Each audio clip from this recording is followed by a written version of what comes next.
morning, Canada. Welcome back to another episode of Question Period. Today is September 24th, 2024, and today's a massive day for a couple of different reasons.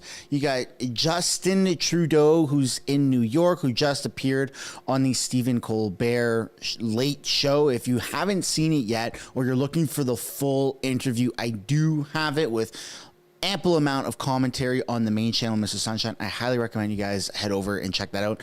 I've had to upload it a couple of times now due to just the weird censorship that happens here on YouTube, but nonetheless, it's still up. But now, today, more importantly, aside from Trudeau making an appearance on a almost irrelevant late show, you have Pierre Poilievre in the House of Commons doing his job. And he's ready to call for a vote of non-confidence. So that's what's happening today.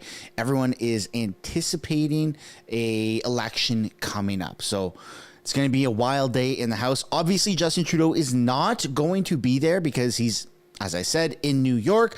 But nonetheless, you're still going to have Freeland, Jagmeet in the House, Pierre in the House, and they're going to be voting on this vote of non-confidence. So we're going to take a look at a couple things before we get into question period. Sorry for not looking at you guys. I'm trying to get everything prepped. Before we do get into it, though, I want to encourage you guys to smash the like button and subscribe if you haven't yet already.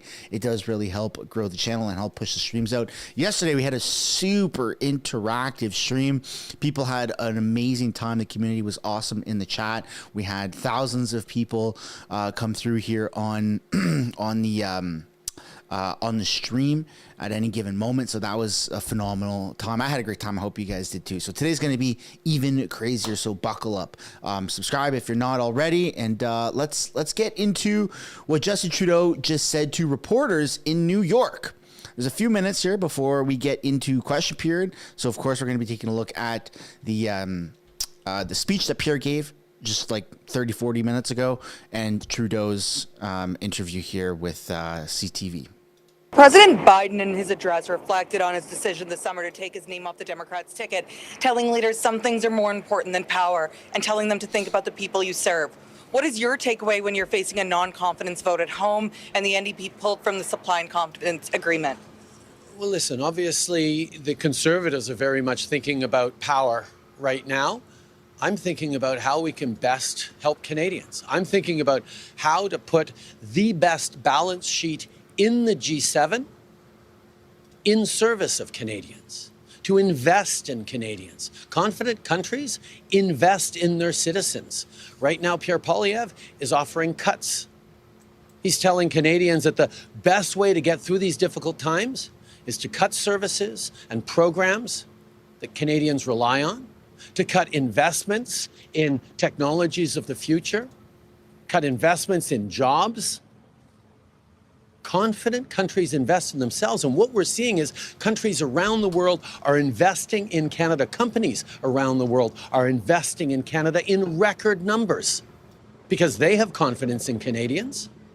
This government is investing in Canadians because we have confidence in Canadians' ability to get through this. It's just Pierre Poilievre that doesn't want to invest in Canadians, wants to cut the services, the programs, the investments that Canadians are going to rely on to build success into the coming years. And that's... All right. So a couple things here before we continue. He's right. Pierre Poilievre doesn't want to invest in Canadians. Hold on. He wants Canadians to invest in themselves. That's how a government should function. A government should not be making all of these massive decisions on how to best invest in the people by taxing them so that they literally can't invest in themselves. We would quite literally have a significant amount more money at the end of every month, at the end of every year, that we could invest in the stock market, in buying a house, paying off a house, and whatever we want, in additional education. But we don't have access to our money because Justin Trudeau is saying, hold on a second, I don't want you to invest in yourself and have long-term prosperity and maybe create generational wealth or just get by a little bit easier. I am going to make the decision on how to best allocate your money. And this is what you voted for, right? And so it's insane. So the whole spin on Pierre Poilievre doesn't want to invest in Canadians. Pierre wants Canadians to invest in themselves. He's saying, hey, Go do your thing, guys. You want to spend your money on, excuse me, on cars. You want to buy a house. You want to invest in property. You want to go on a vacation. It's your money. Do with it as you will. Invest in yourself. Put it back into the communities. Pierre doesn't want to be a hands-on government. He wants a hands-off approach. He wants smaller government, more empowering people. That's incredible. That's absolutely incredible. That's more freedom. We will have more money to spend on gas, to go to hotels, go on road trips, book vacations, invest in the stock market. Like I said, we get to decide what we do with our extra money. But no, Justin Trudeau doesn't want that. So he's, by investing in Canadians, he's also hurting a lot of people. That's what I'm going to stay focused on. Trudeau. Yeah, go Kelly. Yeah. On the Colbert show, speaking about the vote, you said you understand the Canadians are frustrated, but you're ready to keep fighting. Biden said there was also a lot more that he wanted to do, but in stepping down, he had to do what was right for Americans. Why is you being ready to fight the right direction? I think the focus needs to remain on how we prepare and invest in Canadians for the challenging times ahead. The challenging world that we all live in that is impacted every day by geopolitical and global forces that impact on prices at the grocery store, that impact on prices at the pump, that impact on housing, impact on just about everything that Canadians are challenged with. And the need to step up with solutions, not slogans, to take seriously the challenges that Canadians are facing instead of amplifying them and causing more fear and division. Every politician has a choice about why they serve, of what they're trying to do, how they're trying to help. And my focus is very much, and always has been, on how to serve Canadians and build a better future. That's not what we're seeing from the Conservative Party. Yeah. I mean, It looks he's definitely off his rocker. He keeps saying that Pierre Poilievre is creating all this division, and it just doesn't make any sense, man. Justin Trudeau's approach, especially on the Stephen Colbert show or interview that he did, it was just weird. I covered that on the main channel. We're not going to take a look at it on this channel. We're just going to focus on a couple more things. Pierre's motion that he tried to pass this morning. But if you haven't seen the Colbert interview, I can pretty much summarize it by a little bit of banter back and forth of, oh, wow, you have coins. We don't really have coins in America. You're called a prime minister. How do I personally address you? Do I call you by your first name, or do I address you by, some like prime minister? And then a little bit other banter of, Canadian little things, right? Our beautiful land. And then Stephen Colbert went in to say that the leader of the opposition, your opponent, is trying to call an election. What can he do that you can't? And then Trudeau, quite literally, without saying Pierre Poilievre's name, says that Pierre is trying to gaslight Canadians, denying a bunch of things, and that Canada is bringing in this, ultra mega right wing extremist rhetoric from America, right? Super bizarre. And then Colbert also made the reference that Pierre Poilievre is like Trump, but Canadian. And then the laugh track gets cued. Just super weird, man. Absolutely super weird. But nonetheless, we're going to move on now to Pierre Poilievre's motion that he did to push forward a vote of non-confidence. And then we're going to get into question period. So here we go. Madam Speaker, this just happened this morning, by the way. this country made me a promise Like when an I hour was ago. born. It made the same promise. Before we continue, I do want to acknowledge Hank the Hokage Hill. Hank the Hill, Propane, gifted 5 channel members. Thank you so much, Hank. I definitely remember you from yesterday. You went a little off the rails there with all the memberships and donations, but thank you again. Thank you, sir. Promise to everyone in this room and across this country.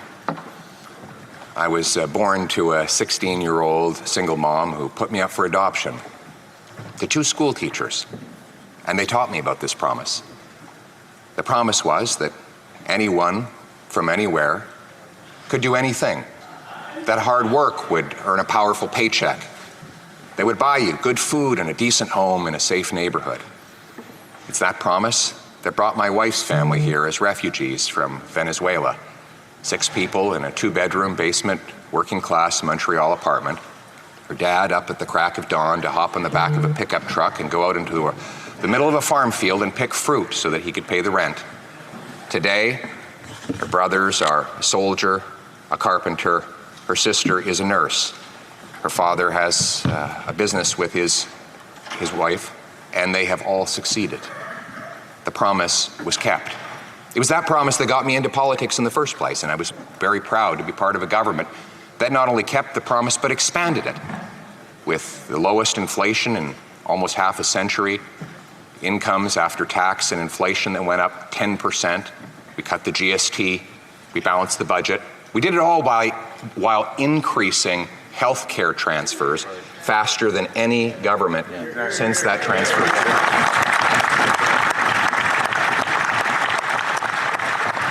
That's why I welcome every single time they talk about my experience in government is doing the exact same things that I would like to do in the future, which is to expand the opportunity, expand the promise of this country.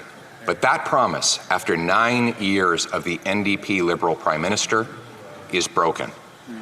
Everything costs more, with 2 million people lined up at food banks because they cannot afford food. This is a record-smashing number. 1 in 10 Torontonians now eat at a food bank every single month. Housing costs have doubled, so that 2/3 of young people believe they will never be able to afford a home. That has never happened in Canadian history. Okay, and to add on to that, this is why Justin Trudeau has been pushing forward this 30-year mortgage so that younger people can qualify, or first-time homeowners who wouldn't necessarily qualify for a 25-year amortization mortgage on maybe $300,000 or $400,000 to carry, they can now qualify with the exact same down payment, the exact amount of income that they have, but spread over a 30-year amortization because the bank is getting more money. Now, this is doing a couple of things. This is keeping housing values high. So the house prices are not going to fall down as they kind of should because of how the economy is running. In addition to that, people that are signing up for 30-year amortization are likely never really to own fully their house. This is the whole concept about you will own nothing and be happy. You're not going to be able to own your house unless you pay it off in massive lump sums. There's so much more interest on a 30-year amortization. This is the whole conspiracy that they've been saying about you will own nothing and be happy. It comes in waves like this, like 30-year, 40-year, 50-year amortization, right? You just pay interest. You say thank you. You're an owner instead of being a renter. You own it, but you don't own it. The bank owns it. The government owns it. So this is the insane thing here about this whole new world order is monthly payments, subscription payments, high or long-term interest. 30 years to pay off a house. That's insane. That's insane. And then the government goes out and says, hey, you have equity in your house. Use that. Borrow on your equity and go spend your money. Spend everything. Dude, people are going to be in perpetual debt. The goal in life is not to have a bunch of things and still pay monthly payments, even if it's whether it's rent or whether it's mortgages. You own your house, but you don't because the bank owns it for 30 freaking years, dude. That's freaking insane. The goal in life is to be completely debt free. No mortgage, no car loans, no credit card loans, nothing. And then you own everything. You can save, you can invest, you can do all that good stuff. That's the goal. You know who wants us to have that? This dude right here, Pierre Poilievre. Pierre Poilievre doesn't want you to have a mortgage. He doesn't want you to have debt. He wants you to be smart with your money. He wants you to have more money in your pockets so you can invest it in the S&P 500 or in TD Bank and get dividends, whatever the hell it is that you want to do with it, right?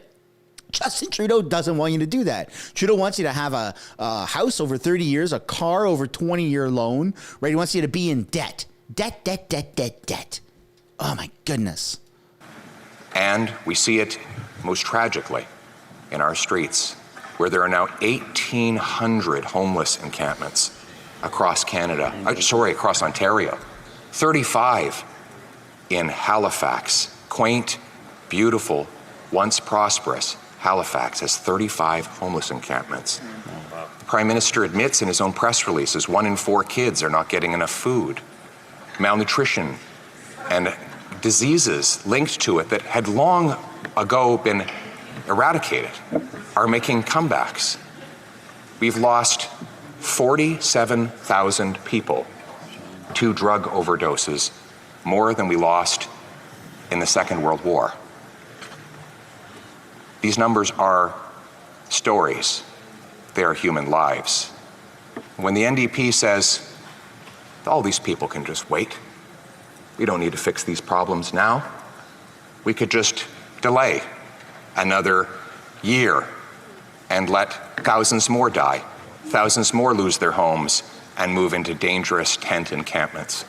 Thousands more become addicted to government-funded drugs or be killed by a rampant career criminal released once again for the 76th time to unleash chaos in our streets.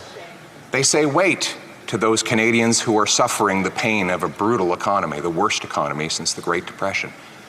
The per capita GDP, that's income per person, is down more than at any time since the Great Depression. In fact, our economy per capita is smaller today than it was 10 years ago.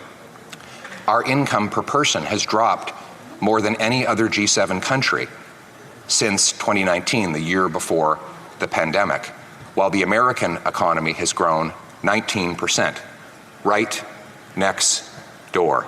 The gap between our per capita GDP and the Americans is now worse than at any time since at least World War II, and according to one liberal economist, Trevor Tom, the worst in a century.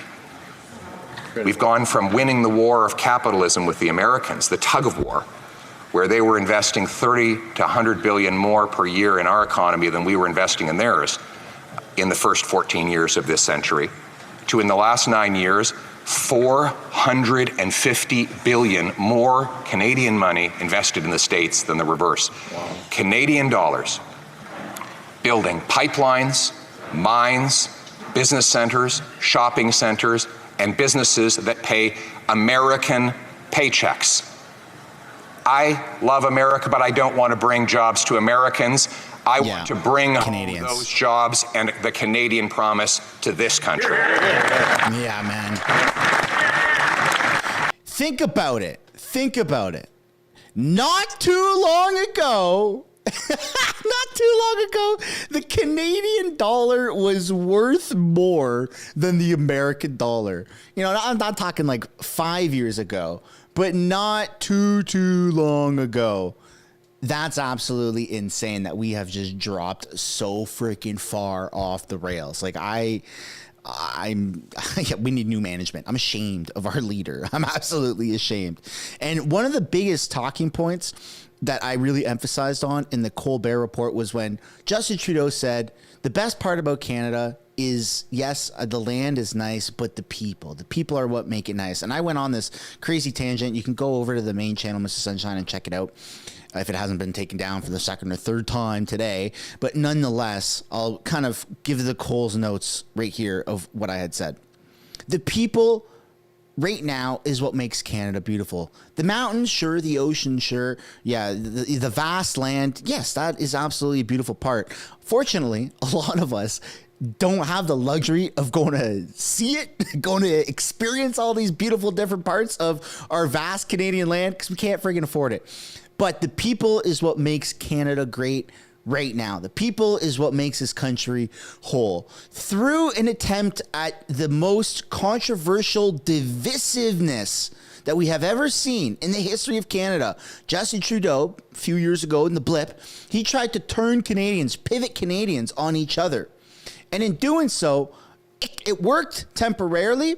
And I mean, still to this day, there is a lot of divisiveness, but it gave people the ability to kind of come together as a community, whether it's online, whether it's in person, whether it's a combination of both, you're able to find like-minded people, your tribe essentially, right? And maybe perhaps you would consider this channel and all the other channels a form of that community, right? I absolutely would.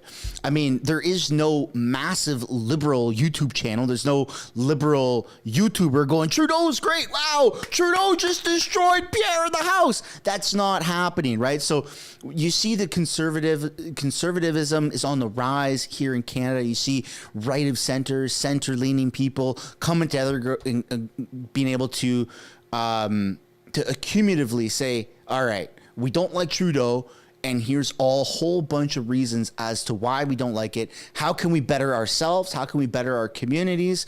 What can we do to make it better for the people that we love, the people that we like, the people that are closest to us, right? In the meantime. And that on its own is extremely beautiful. So I agree with Trudeau with his statements that Canada, what makes Canada great is the people. We just don't agree on what those people are. You know what I'm saying? Not that I hate every single liberal out there. Nah, man, we all got friends or family or maybe a combination of both that are left-leaning liberals, and right-leaning views don't attack the left in the same way that the left attacks the right.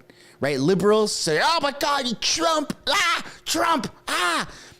We don't do that. We say, hey, look, what you're saying is not logical. You're repeating mainstream media talking points. It doesn't make any sense. Come here, come get a hug. Let's go build a fire.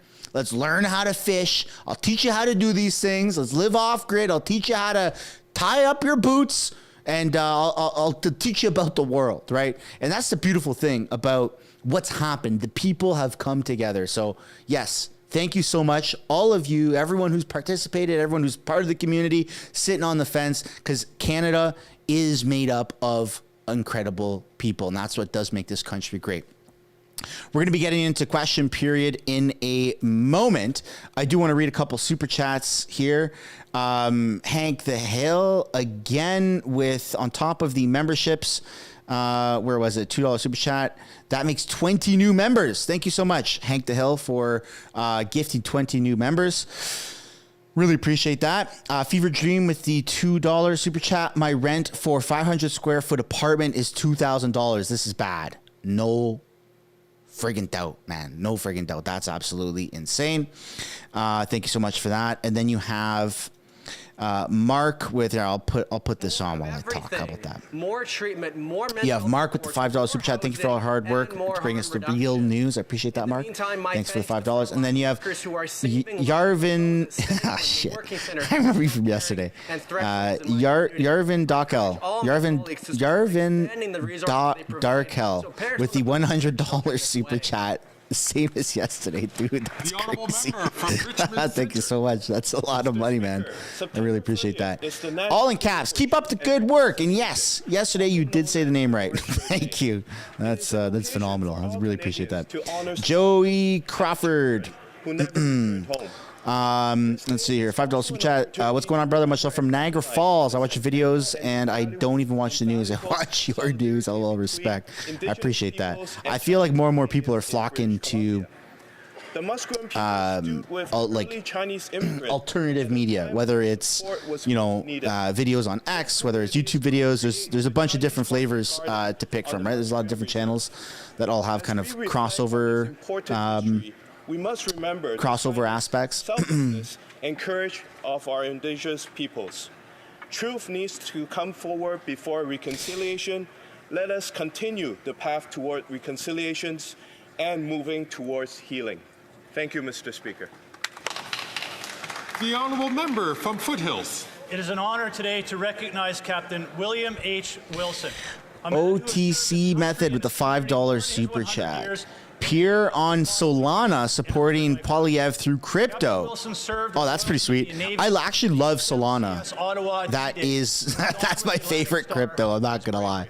I am a big fan of Solana. Honorary captain of Canada's The Corn Show Marine Squadron in honor of his tireless efforts with the $5. Hey, after the election, would you ever get more involved in politics, like run for government in your area? Uncanny ability to find amazing artifacts for the Navy Museum in Calgary, a facility many believe wouldn't even exist were it not for his tireless effort. I've thought about it. Whether it was his time as the manager for the transportation. That's a lot. Committee at I like making the videos because I'm not. Order of Excellence in Alberta. His commitment to I do it at my own pace. I can so do. Please join me in this house to wish Captain Bill a happy 100th. I do it at my own pace. I'm not. Thank you for your service. I'm not locked into anything per se. Like it's my opinions. It's at my pace. It's at my discretion. This summer, what I heard was clear.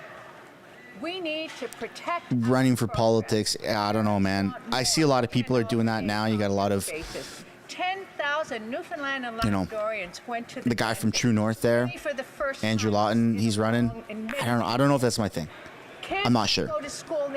I wouldn't rule it out. Because of the food school I'm just sitting on the fence. investment. People want to see more climate action, not less.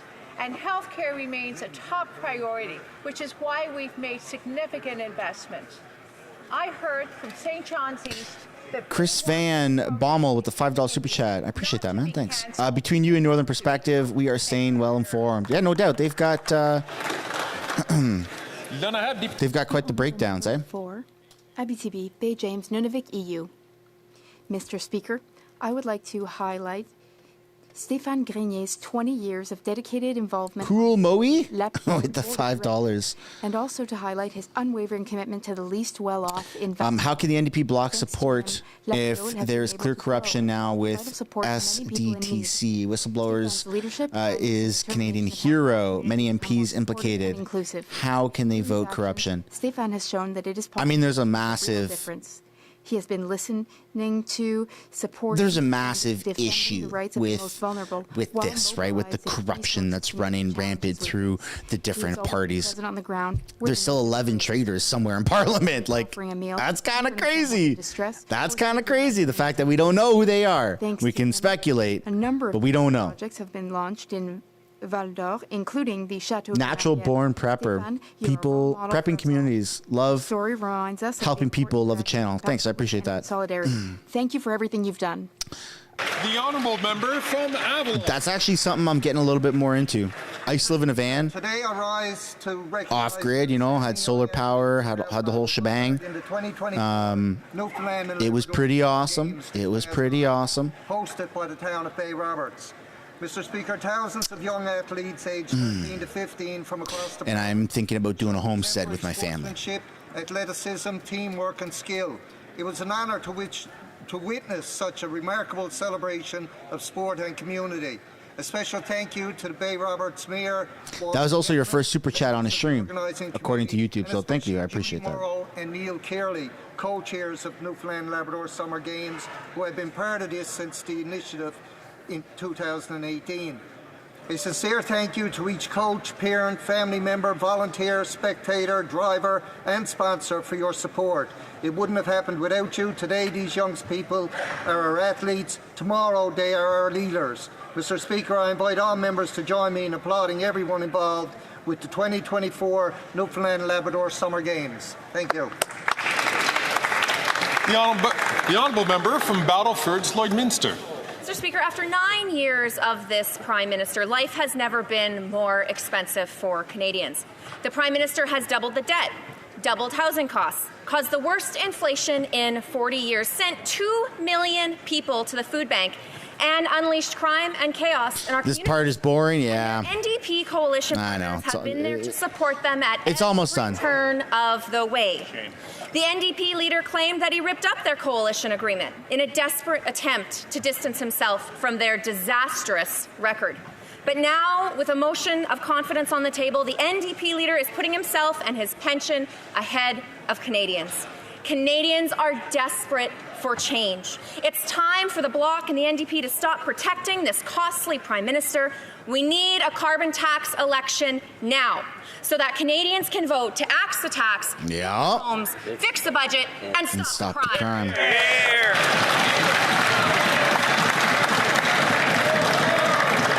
The honourable member from Brampton South. Mr. Speaker, Speaker, we had a very busy summer in Brampton. And XX Assassin XX with the $1. Thank you. I appreciate that. There's no message attached to it. Played in Copa America and represented Canada at the Summer Olympic and Paralympic Games in Paris. Brampton is Canada's cricket capital, and we hosted a world's famous GT20 tournament where global stars played at the highest level, inspiring us all.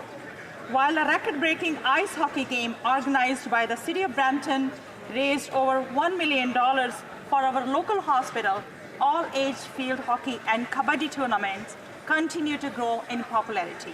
Mr. Speaker, I was especially pleased to present awards to our youngest players at the Children's Soccer Tournament in Brampton South.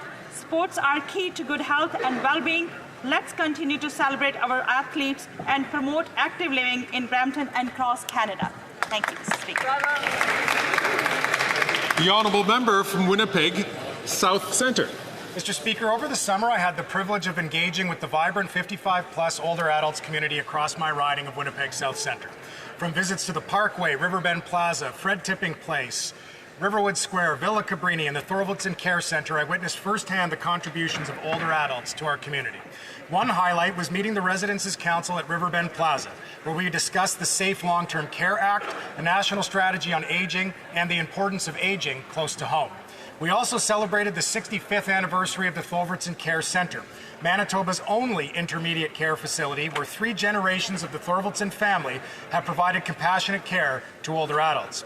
This anniversary is a powerful reminder of the importance of establishing strong standards in long-term care to ensure dignity and quality for all Canadians as they age. A special thank you eating the dogs, eating the cats, they're eating the pets. Older Adults Council. Sorry. That came out of nowhere. I just seen it in the chat. The Corn Show with the $5 super chat. I can say I've been with you since the convoy, and it's been a wild ride. Thank you, man. Confidence motion so that we can also, why is Greg's head so round? By this minority Liberal government, which I mean, I don't know, dude. Much too long. The NDP kept the government alive on a respirator. Now the Bloc is doing the same thing. The Bloc is swanning around, shouting from all rooftops that it defends Quebecers. François Legault, though, he is the Premier of Quebec. He speaks on behalf of Quebecers, and he's asking the Bloc to bring down this incompetent government. Why is the Bloc saying one thing and doing another? Rather than being in cahoots with the Liberals, the Bloc Québécois should defend Quebecers. One example would be the fact that the Bloc is a terrible negotiator. They haven't been able to achieve anything. They haven't been able to get the Caribou Decree cancelled, for instance. The Bloc is selling its soul to this Liberal government, and it's not getting a thing for Quebec. What's the Bloc Québécois for? Well, they voted for more spending than ever, for doubling the government machine, for more scandals than ever, with the money of Quebecers. Who does the Bloc stand for? Well, one thing's clear. They do not stand for Quebecers. Member from Humber River, Black Creek. Mr. Speaker, I rise today to remember my dear friend, Gail Christie, former mayor of the Borough of York, who passed away on August 14th and was laid to rest on September the 8th. Gail's journey began in Toronto, where she first stepped into public service as a trustee on the Board of Education. Her dedication propelled her to become the alderman and ultimately the mayor of York from 1978 to 1982. Representing her community on Metro Toronto Council. Gail's legacy is a testament to the power of perseverance and passion. As a mother and a woman that is active in politics, she inspired countless others to break barriers and pursue their dreams in leadership roles, myself included. Her unwavering commitment serves as a reminder that women can, and women should, be at the forefront of decision-making. As we reflect on her contributions, let us honor Gail's memory by continuing her fight for equality and for communities. My deepest condolences to the family. Thank you. Just a reminder to all members to try to keep their statements to 60 seconds so that this can go quickly. The honourable member from Barrie Springwater. All right, we're going to be starting here momentarily. Mr. Speaker, after 9 years of NDP Liberals, taxes are up, costs are up, crime is up, Time is up. Under this soft-on-crime Liberal government... Captain Yolo with the $5 super chat. Bonjour from Montreal. In Toronto. We know that in Ontario, 68% Keep up the good work. Thanks for commenting on Parliament. I appreciate that, man. Serve a sentence of 6 months or less.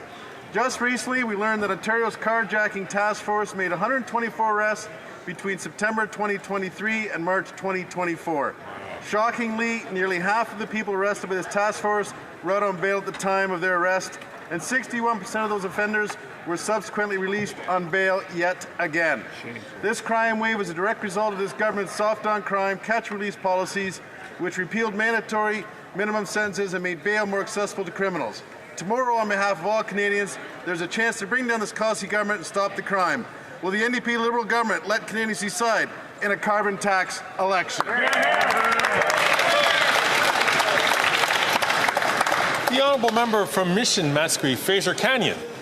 Mr. Speaker, after 9 years of NDP Liberals, taxes are up, costs are up, crime is up, time is up. 2 years ago, the sellout leader of the NDP sold out workers and signed on to a costly coalition with the Liberals. Careful, Jagmeet might threaten to beat you up. Food costs, doubled housing costs, and unleashed record crime and chaos on our once safe streets. On top of all that, he voted in favor to quadruple the carbon tax to 61 cents a litre. Tomorrow, on behalf of all Canadians, there's a chance to break down this costly government. Yes, there is. Canadians need a carbon tax election now to decide between the costly coalition of the NDP Liberals, who tax your food, punish your work, take your money, double your housing costs, and unleash crime and drugs in your communities, or Conservatives that will axe the tax, build the homes, fix the budget, and stop the crime.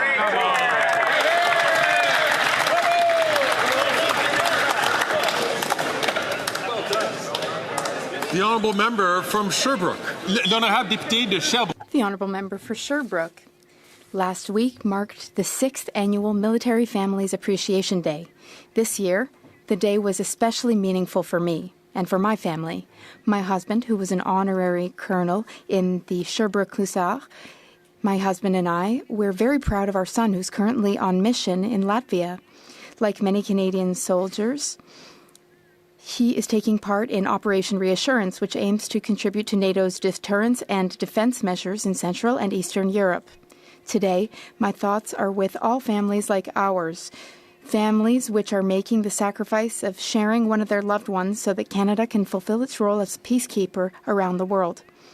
As we know, all right, folks, as we approach question period here, in different regions of the world, I'm not going to be addressing any super chats or channel members until after. Let's be proud of the members of our military. The main stuff of question period has occurred. Proud of their families. I appreciate who provide them with unwavering support. Bitch. Matt the Electrician, thanks so much for the $2.79. I'll do my joy backflip off my ladder if elections. Okay, that's the last one. Now I'm not going to announce anymore until after question period. The overwhelming nature of the I don't want to interrupt dying from poison drugs, the main show. You know what I'm saying? Opportunities, a housing crisis. You know what I'm saying? Gangs who are making got a degree from Know what I'm saying University. Know what I'm saying? Timmins recently held the first ever municipal summit on addressing the opioid crisis. The message is clear: municipalities can't do this on their own. The federal government needs to be at the table with increased mental health supports, a credible housing strategy that smaller communities can take advantage of, funding for treatment and recovery, and empowering credible gang strategy to shut down the Corn Show. And $5. The last super chat. Woo! Let's bring home. Thank you. In the streets to keep people safe no more. and alive could be a national model. What we don't need are conservative MPs pouring gasoline on the crisis, which have led to serious death threats against doctors and nurses keeping people alive. Didn't this guy quit? Is keeping people safe on our streets. I'm pretty sure he threw in the towel and said, "I'm done with politics."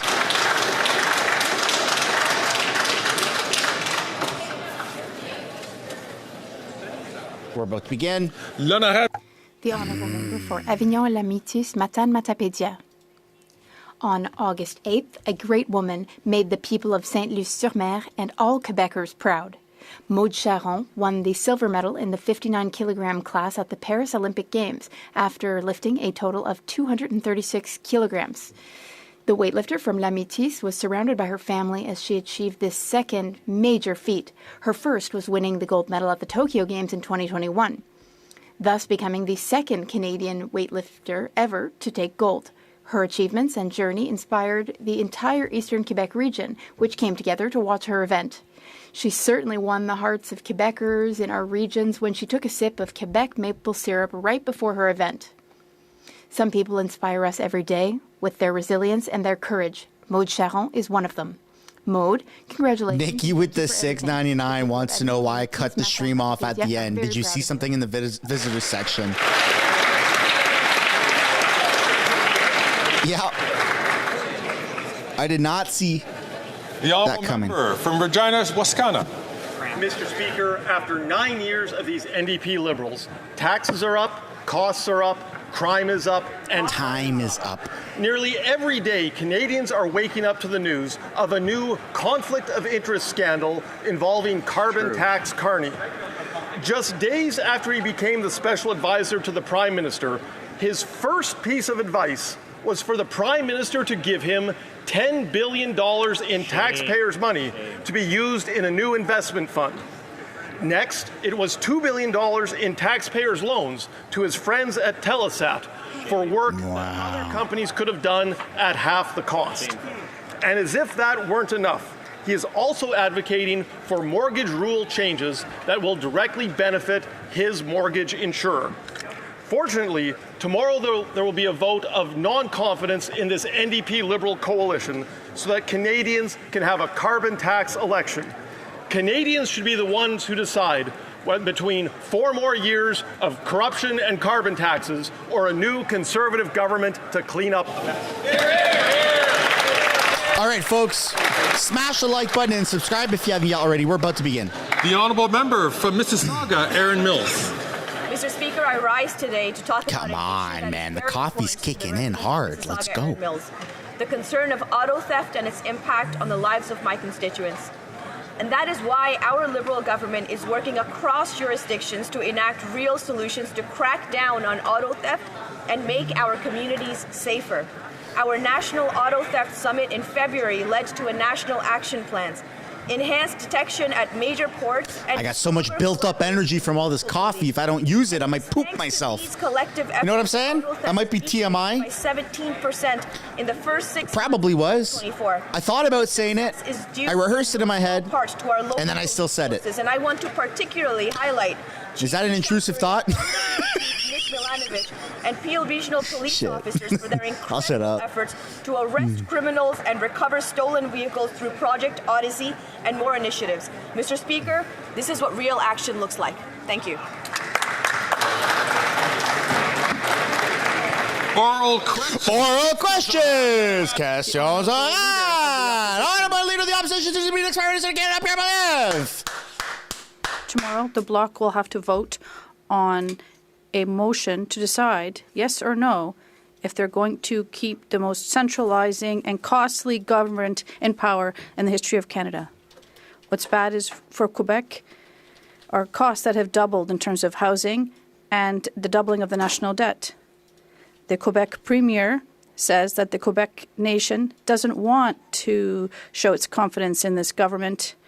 And even after the Minister of Immigration, the Liberal minister, said that he broke the immigration system, and even if the minister doesn't have trust in his track record, why should the Bloc have trust in him or them? It's they, them? Once again. Likely. You have raised this issue yesterday and last week. You need to address questions to the government. I see that the Honourable Minister is standing to answer, but I'd just like to remind members that it's important for questions to be relevant to the government administration so that members can provide clear answers. The Honourable Minister of Public Services and Procurement. Thank you, Mr. Speaker. The Conservative leader, after 20 years in this House, does not understand yet how the House works. One thing they don't still understand is the importance of dental care for Quebecers. He talks about hurting Quebecers. What does he tell Quebecers in my region? Don't sign up for the Canadian Dental Care Program because it doesn't exist. While in Quebec, there are 8 100,000 seniors that are signed up for dental care. He's telling them, don't sign up. It doesn't exist. The Honourable Leader of the Opposition. This government has doubled housing costs for people in the Quebec region and tripled the cost of housing in Montreal and made the cost of food skyrocket so that too many Canadians have had to go to food banks every month. It's also pushed Quebec to the breaking point with an immigration system that the Liberal minister himself has said is broken. So the Quebec nation does not want a centralizing and costly government. Will the members vote for an election to elect a common sense government? The Honourable Minister of Tourism. Mr. Speaker, there's a great deal of hypocrisy in this question. They're worried about people's lives, they say, but the Conservative leader isn't able to say clearly what his hidden agenda is. When the member for Grasslands has a trip paid to go to Florida, where he can sell a vision that is anti-abortion and anti-women's rights. And the first thing they need to do is control their caucus and reassure women here in Canada that their rights will not be affected.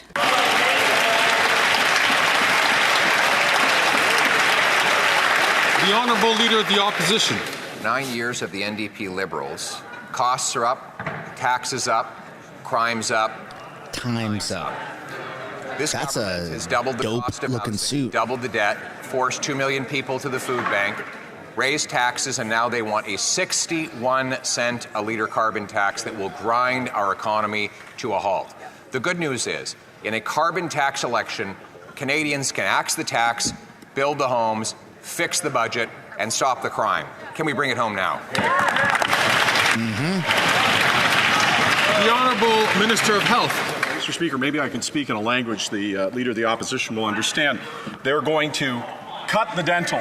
They're going to axe the pharmacare. They're going to break the health system, and they're going to destroy childcare. The difference between those slogans and the nonsense he throws around, the vacuous garbage that's best left for Nabisco, not for the House of Commons, is that's the stuff he's actually going to do. And at some point, he's going to have to look in the eyes of seniors and tell them what he's going to do to dental care. He's going to have to look in the eyes of diabetes patients and say what he's going to do with their diabetes medication. At some time, the vitriol's done and the truth comes. Dude, he's gonna make it cheaper for people to actually be able to afford these things on their own. Colleagues, we're skating pretty close to the line. And why don't you let the people decide? Ensure that they don't do that. The Honourable Leader of the Opposition. Mr. Speaker, I understand that when that member thinks of the prospect of a carbon tax election, he comes unglued and becomes very rattled and loses control of himself, waving his hands around because he's desperate to quadruple the carbon tax to 61 cents a litre. He's desperate to push a government takeover that will shut down people's private drug plans and ban them from having access to their medical plans. Common sense Conservatives will axe the tax, build the homes, fix the budget, and stop the crime, and protect your drug plan. How about that? There you go. You know what, chat? Let's drop some W's for Pierre, huh? The Honourable Minister of Health. Mr. Speaker, this is the guy who said dental care doesn't exist. This is the guy that said providers won't sign up. Well, I got news for you. 750,000 people across this country got care. I also got news for you, Mr. Speaker, and that is more than 80% of providers has signed up. We're getting it done. So he can fearmonger, he can scare people, but we're going to get it done on pharma as well. We're going to make sure that diabetes patients get their medication. We're going to make sure that women get their contraceptive, because that's what freedom looks like. A woman who has choice over her own body.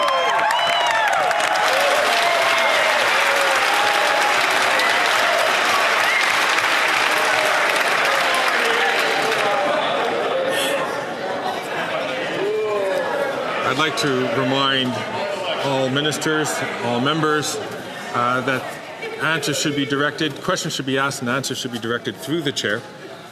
And I'm going to again ask members to make sure we don't skate too close to the line. Come the Honourable on, Leader dude. of the Opposition. What his plan does is quadruple the carbon tax to 61 cents a litre and imposes a single payer that bans women from using their existing private plans to get contraceptives or any other form of medication.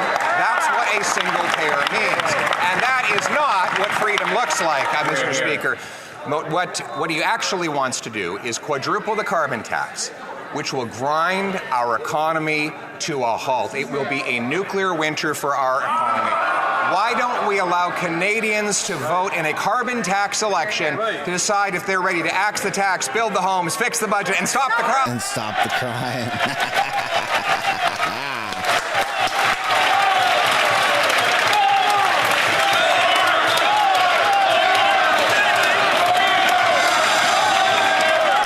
Holy smokes! Don't mute the mic, bro. Don't make me start a petition. Order.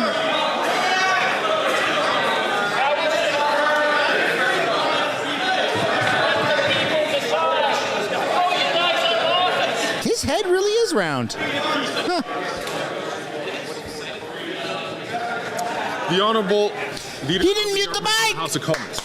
Thank you, Mr. Speaker. I'll tell you what freedom doesn't look like, and it doesn't look like Conservative members of Parliament taking all expenses, paid trips to Florida to talk about how...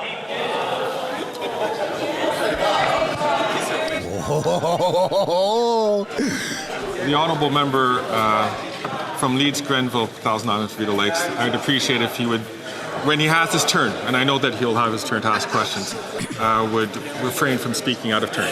The Honourable Leader of the Government in the House of Commons from the top.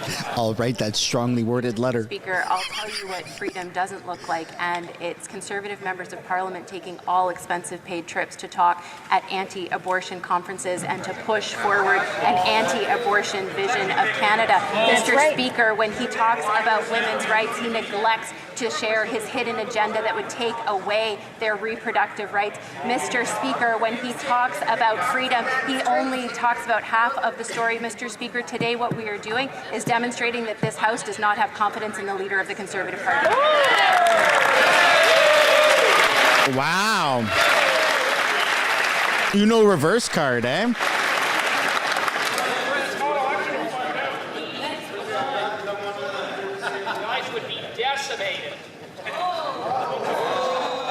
You guys would be decimated. He just shushed a bunch of grown-ass adults.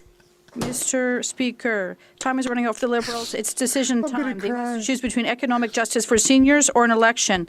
Oh, that shit is so funny. And to the two classes of seniors they've created by depriving those aged under 74. Honestly, folks, of 10% of OAS granted to the oldest. Or the kudos to Fergus people hoping for not muting the mic. I'll give credit where credit's due. He didn't mute the mic. He shushed a room full of grown-ass adults representing our country. Oh my God, I got tears coming out of my eyes. Mr. Speaker. Oh, that's freaking funny. Unlike the Bloc Québécois, is the Liberal Party of Canada. Holy crap, that's funny. That works for seniors and has done so for recent years by increasing the GIS by $1,000, helping more than 1 million seniors in Canada. We increased 30% the gains from the GIS so that those who work can keep a larger portion of what they earn.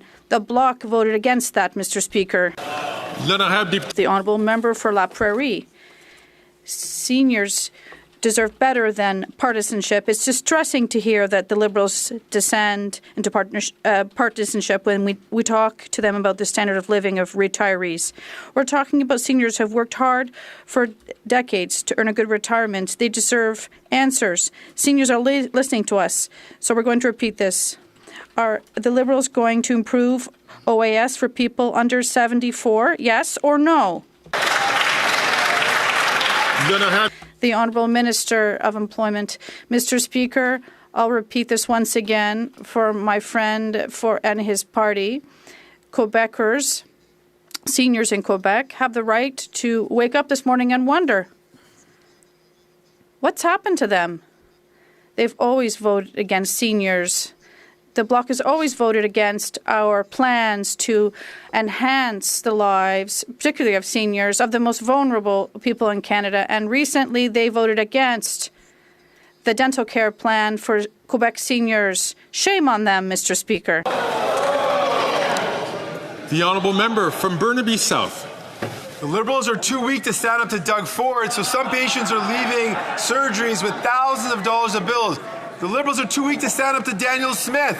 And so people in our province are forced to see a doctor. See, that's what Conservatives do. They cut and gut health care so their big business buddies can use that to rip off Canadians even more. Why is the Liberal government letting Conservatives privatize our healthcare system? The Honourable Minister of Health. Well, Mr. Speaker, if you're going to be talking about being too weak, 2 days after the NDP leader got a letter from the leader of the Conservative opposition saying to back out of standing up for pharmacare and standing up for improvements in the healthcare system, he ran away. And if he ran away from that, how is he going to stand up for Canadians, is what I would ask, Mr. Speaker. And I would say that we had a chance. We were working well together. We got things done on dental. 750,000 people, over 80% of providers. We were working well together on pharmacare. If he has ideas, he knows we were all ears. But he's all about politics, Mr. Speaker. He's all about trying to divide. He's got a southern accent. He's all about politics, Mr. Speaker. Or am I making that up? I heard a little twang on there. Colleagues.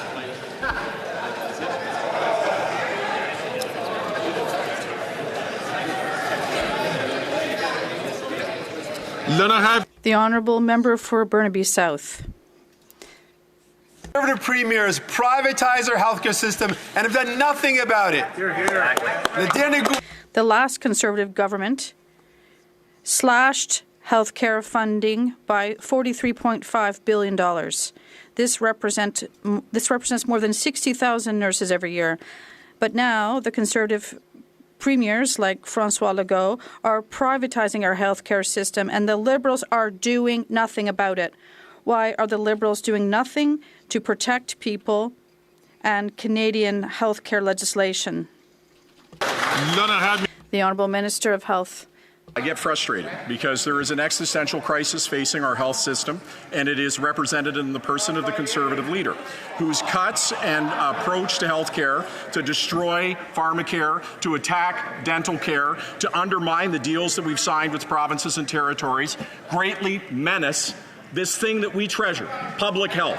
And the investments that we made, they must continue. The progress we made must continue. That's why I urge parliamentarians to stand up against what the Conservatives would do to this health system and work collaboratively to make sure that we get the care that every Canadian deserves.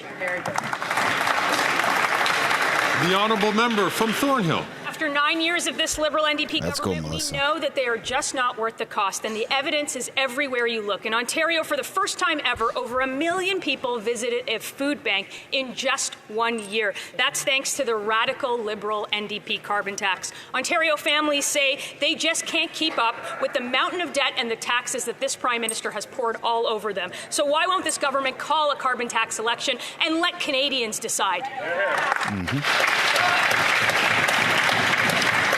The Honourable Minister of the Environment and for Climate Change. Thank you, Mr. Speaker. I would like to read an extract from a report that came out today from the Insurance Bureau of Canada, and I quote, "Summer of 2024 ranks as the most destructive season in Canadian history for insured losses due to severe weather. In only 2 months, July and August, this summer eclipsed the worst year on record and has pushed 2024 year-to-date tally over $7.7 billion in severe natural catastrophes, Mr. Speaker. What's the answer from the Leader of the Opposition? Let the planet burn. We won't take this on this side of the House, Mr. Speaker. I know the member from St. Albert, Edmonton, St. Albert would like to pose this question, but I'll ask him to wait his turn before taking the floor. The Honourable Member from Thornhill. Mr. Speaker, Speaker, I thought the carbon tax was supposed to fix all of that. Yeah. They won't call a carbon tax election because they know exactly what Canadians will say. 2023 was the 8th consecutive year that food bank usage rose. By some great coincidence, it was also the 8th consecutive year of this Liberal government. So how many more people need to visit or need to be forced to a food bank before the Environment Minister admits that taxes are up, that costs are up, that crime is up, and that his time is up? The Honourable Minister for the Environment and Climate Change.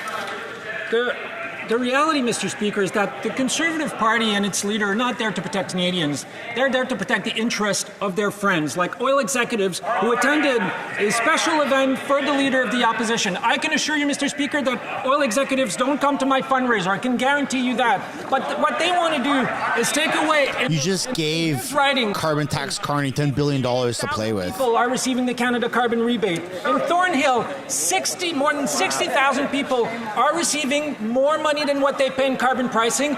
We're helping with affordability, Mr. Speaker, and we're helping to fight climate change. The Honourable Member from Foothills. For 9 years, the NDP Liberals, taxes are up, costs are up, crime is up, and yes, time is up. According to the Liberal NDP's government's own statistics, the number of Canadians suffering with food insecurity is up 111%. Wow. That is a quarter of Canadians who don't know where their next meal is coming from. But there is a solution. Axe the carbon tax and give Canadians the relief they need. They know that 70% of Canadians want to axe the tax. Will they listen to Canadians tomorrow and call a carbon tax election? The Honourable Minister for Natural Resources and Energy. Thank you, Mr. Speaker. It would be great in this House if the official opposition actually worked with facts.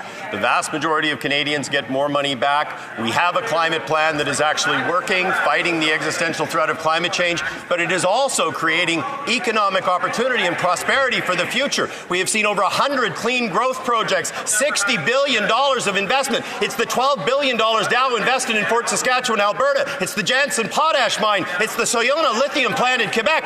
It is a plan that is working. They have no plan for the future on the environment and no plan on the economy. Wait, didn't a lithium factory just like blow up yesterday or this morning in Montreal? Here's what their plan is doing. The Liberal NDP carbon tax is driving up costs on farmers, on truckers, on food manufacturers, and prices at the grocery store, and Canadians can't afford to put food on the table. According to Food Banks Alberta, use is up 73%, and 40% of those are children. Meanwhile, the Liberal NDP government say, hey, Canadians have never had it so good. Well, food banks are struggling just to meet demand. If the Liberal NDP government thinks that their carbon tax is so great, will they call a carbon tax election tomorrow and let Canadians decide?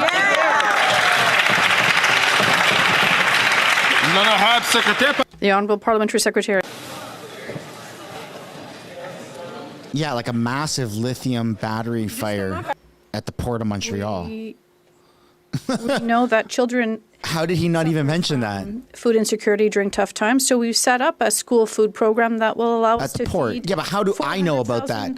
And our elected official extra doesn't. Like that's absurd. And we're working with the provinces and territories to unroll this program that will really help our children. Thank you. The Honourable Member from Mégantic-L'Érable. The Liberal government is a bad one for Quebec. After 9 years, the Bloc Liberal coalition doubled the cost of housing, has created the worst inflation for the past 40 years, forced students to live in their parents' basements, made Quebec at the breaking point for immigration, and they voted for $500 billion in inflationary spending.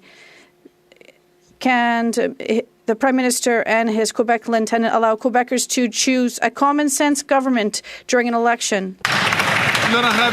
The Honourable Deputy Prime Minister, Minister of Finance, Mr. Speaker. Mr. Speaker. I'm so happy to answer this question about inflation because the good news is that inflation is down to 2%. And throughout this year, it has been in the target range of the Bank of Canada. Because of this, the Bank of Canada has started lowering its key rate. This is the good news for Canadians. The only thing that the Conservatives are offering is their hidden agenda of austerity. They want to cut, cut, cut. The honourable member for Mégontic-l'Érable. Cut tax, cut the inflation, cut grocery prices. That's what we're going to cut, Mr. Speaker. The Liberal Bloc coalition have a different idea than what they're saying today. Talking about the Prime Minister, this is what the Bloc leader said. I think he has his hand in Quebecers' pockets. He wants to be able to spend, and he's running up a terrible deficit that Quebecers will have to pay and pay for quite some time. Why are they allowing the Prime Minister to have his hands in Quebecers' pockets?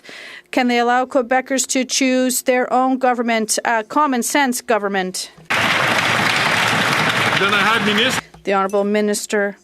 Mr. Speaker, I trust Quebecers. They understand that they don't have common sense. And we have been a government that has been there for Quebecers. Exemplary investment, for example, in aerospace, and record investment in aluminum, and investment in the automotive sector and in the digital sector. We are creating jobs. We're fighting to also build industry for tomorrow and to build the Quebec of tomorrow and the Canada of tomorrow. That's what Quebecers expect of us. The honourable member for Lac Saint-Jean. Mr. Speaker, all this fuss and for what? For a year now, Quebec has been demanding a fair distribution of asylum seekers amongst the provinces. And today the Minister of Immigration announced that this will not happen and that the task force is coming to an end. There'll be no distribution except for the only two willing provinces, Newfoundland and Manitoba. For them, they understand that forcing Quebec to take in asylum seekers from all over Canada is creating a humanitarian crisis. This is appreciated, but their effort won't be enough. Can the minister accept such a colossal failure? The Honourable Parliamentary Secretary. I stand with the member opposite to help asylum seekers and put a roof over their heads. And I understand the issue of the Quebec, but we are there for Quebecers and we're going to help them fix this problem. Thank you, Mr. Speaker. The Honourable Member for Lac Saint-Jean. Newfoundland and Manitoba together represent 5% of the Canadian population, and if they do their fair share, Quebec will only be relieved of 5% of their burden of receiving asylum seekers. Neither Quebecers or asylum seekers will notice a difference in the inadequate supply of services. All provinces have to participate. Quebecers don't have to take care of all of Canada's asylum seekers on behalf of Canadians. What is the minister doing to get Canada to stop shoveling its responsibilities onto Quebecers? The Honourable Minister. Put them all in Ottawa, man. Procurement. Thank you, Mr. Right across Speaker. Parliament. The reality is that immigration and citizenship is federal jurisdiction, and we do work with the provinces and territories. If citizenship was provincial jurisdiction, this would be something else, but Canada is still a country today. And the good news is that we work very closely and very effectively with the Quebec government on many issues with respect to immigration and welcoming asylum seekers. Things are going well, but when things do go better and better, the Bloc doesn't find this to be such a good thing. The Honourable Member for Lac Saint-Jean. Let's talk about the 4 Conservative provinces that refuse to help Quebec. These Conservatives have never done their fair share, refused to take in one single extra person while Quebec receives half of Canada's asylum seekers. Have you ever heard the federal Conservatives ask their people to help Quebecers? We have never. According to the minister. Yeah, you guys want to be your own country, man. Like, come on. More time here in the House telling their people to help with asylum seekers, and less time at Florida creationist churches talking against abortion. Once again, I'd like to remind members that questions should be addressed to the government administration. I see that the minister is rising to answer this question, so I will recognize him, the Honourable Minister of Public Services and Procurement. Thank you very much, Mr. Speaker. Yes, I have a lot to say about the Conservatives' hidden agenda, but I'll leave the Conservatives to discuss that. But let's talk about something that's more relevant for Quebec members, at least in this issue. It's in terms of our relationship with the Quebec government. In recent weeks, we made 3 announcements that are cooperative with respect to immigration, with respect to foreign temporary workers, twice about foreign students, and on several other occasions as well. So things will be going better and better. The honourable member from Kelowna Lake Country. The NDP Liberals, taxes are up, costs are up, crime is up, and time is up. It's reported a mother living in a homeless encampment in London, Ontario. Oh, for crying out loud, man. I hate these stories. And I'm homeless. I just want to get inside into a warm place before winter so I can get my kids back with me where they belong. Tomorrow, on behalf of all Canadians, there's a chance to break down this costly government so we can build the homes they need. Will the NDP Liberal government let Canadians decide on a carbon tax election? Here, let's go. Again, I'd like to remind the member from Timmins James Bay to only take the floor when he's recognized by the chair. The Honourable, and I remind all members, please, to only take the floor when they're recognized by the chair. The Honourable Parliamentary Secretary to the Minister of Housing, Infrastructure and Communities. Whether it's my community of London or any Canadian community, Mr. Speaker, where homelessness exists, it's unacceptable. It is a tragic situation. Encampments should not exist. And when the Conservatives stand up and raise these points, they do a good thing. What's not a good thing is that they don't have a plan, Mr. Speaker. It's all a sideshow. It's an act on the other side. They don't care about people who are on the street. If they did, they would have something to say on the matter of homelessness. Instead, they use them here as props in the House of Commons. They film them in encampments, post them on social media, but they have no plan. They don't care, Mr. Speaker.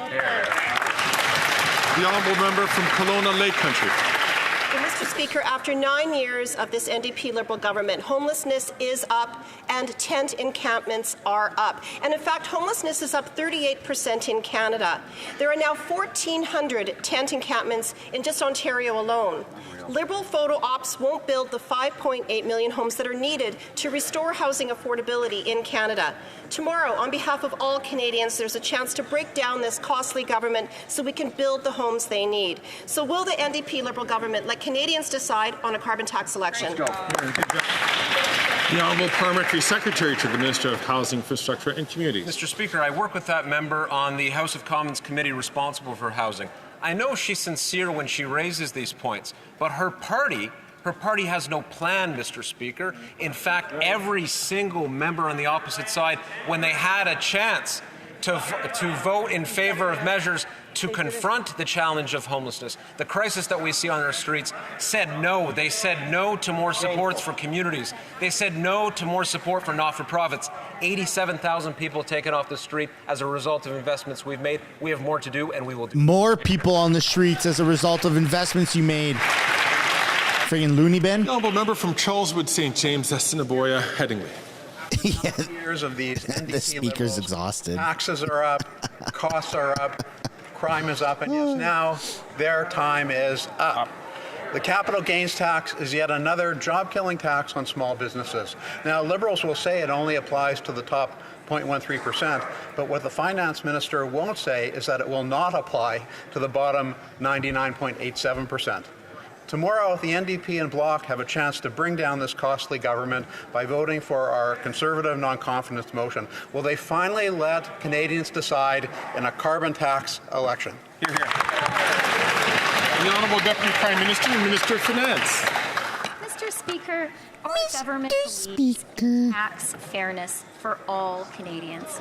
That's because we believe that a Canadian teacher or nurse shouldn't be paying tax at a higher rate than a multimillionaire.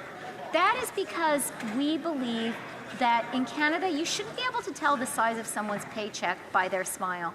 And that is because we believe that no teenage girl in Canada should get pregnant because she can't afford contraceptives. The way we pay for those essential programs, Mr. Speaker, is through tax fairness. But we know the only thing Conservatives stand for is a hidden agenda of cuts and austerity. The honourable member from Durham. Mr. Speaker, after 9 years of NDP Liberals, taxes are up, costs are up, crime is up, and time is up. Now, last week, we learned that the Parole Board of Canada granted day parole to a serial rapist who has been convicted in 2020 for assaulting 5 women. That parole board, Mr. Speaker, is appointed by this Liberal government. The chair of the board answers to the Liberal Public Safety Minister. So when will the NDP Liberals start locking up violent repeat offenders? Good question.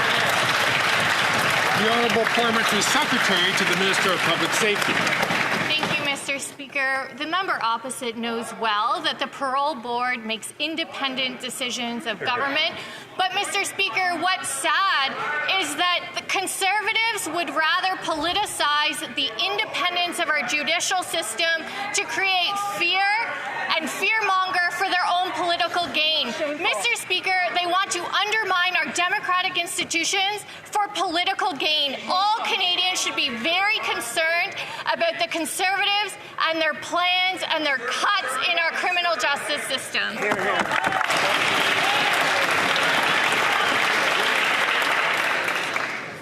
The honourable member from Edmonton Strathcona.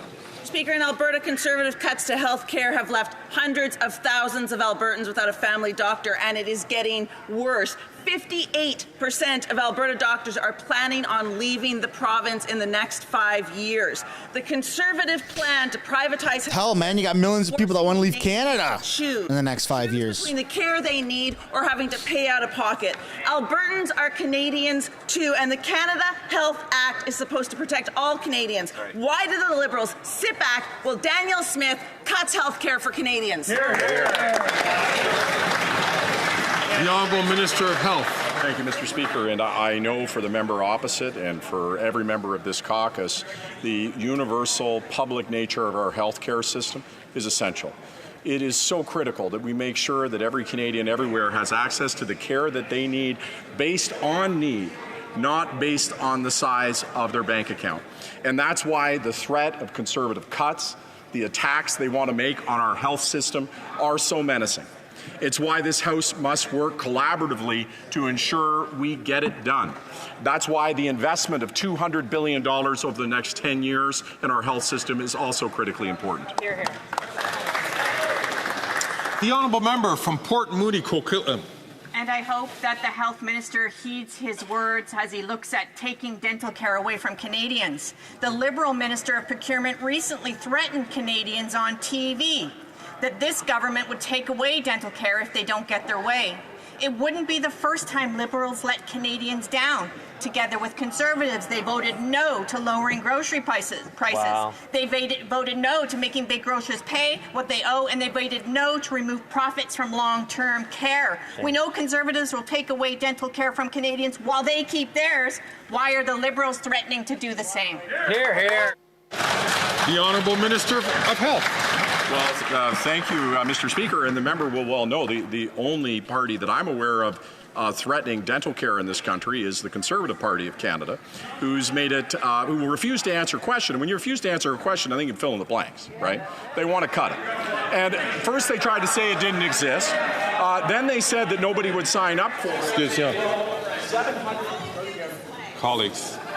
Justin has a lot of money. Colleagues. He's not muting the mic. I'll give him that, man. About 15 seconds left on the clock. Hey, if you haven't yet already, I'd encourage you guys to smash that like button and subscribe. 750,000 so far.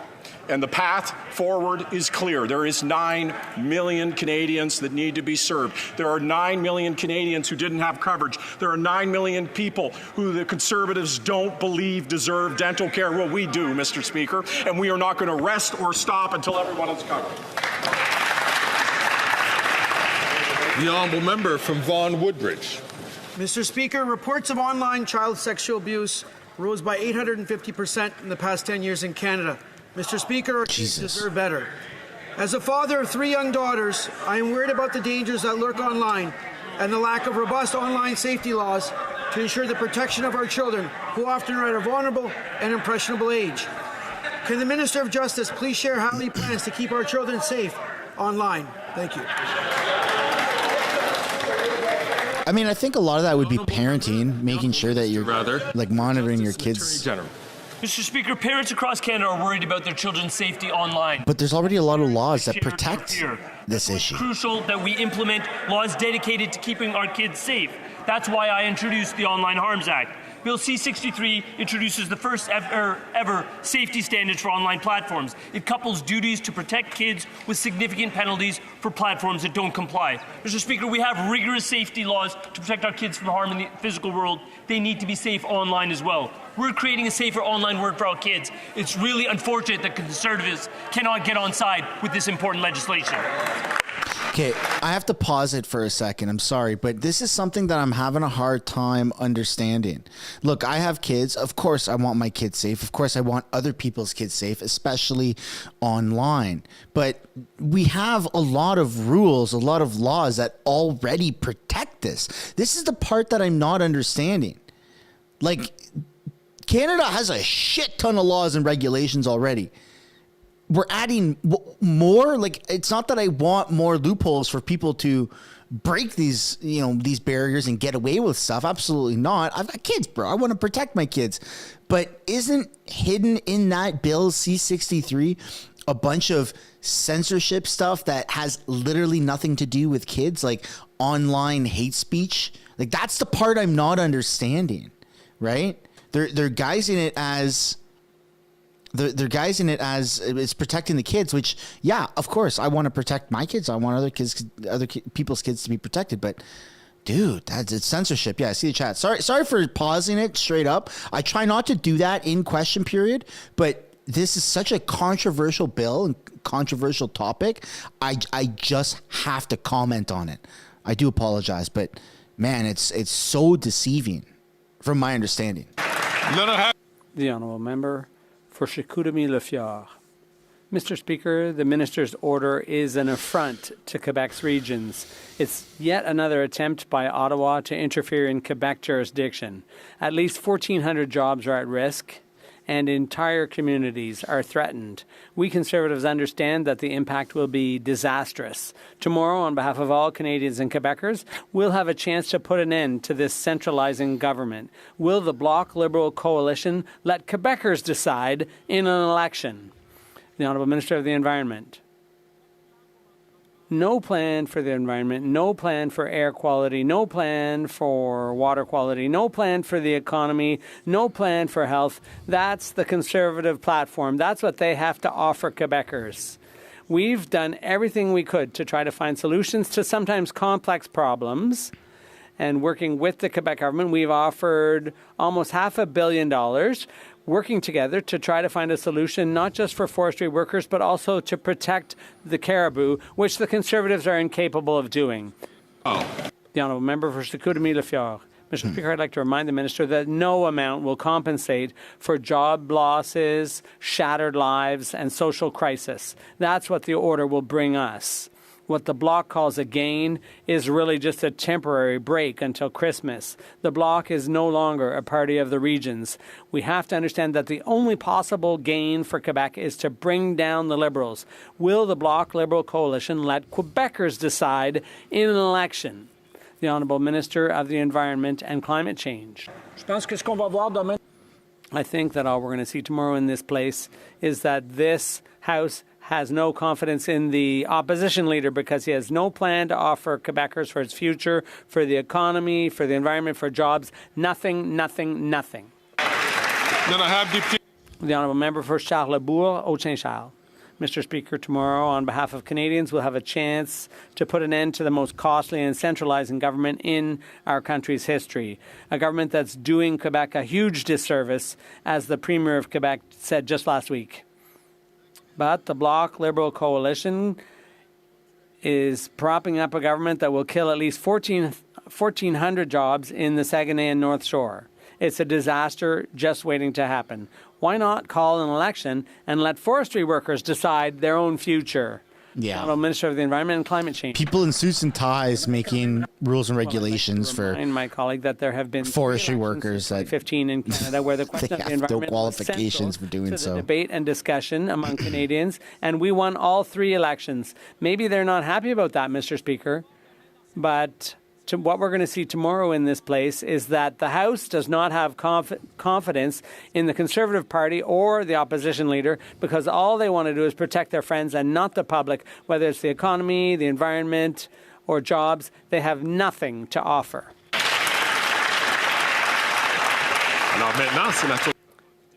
And now I turn the floor over to the member for Louis Saint Laurent. Thank you, Mr. Speaker. When it comes to the environment, this government is always happy to lecture everyone else, but it's do as I say, not as I do.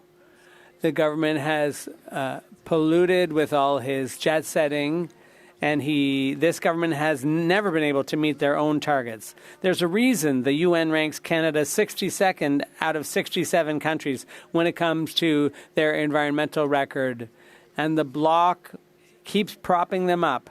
Mr. Speaker, the Sovereignist Party is going to help a federalist government. How is that acceptable? The Honourable Minister of the Environment and Climate Change. Mr. Speaker, I have a lot of respect for my colleague from the other side, but almost everything he just said is false.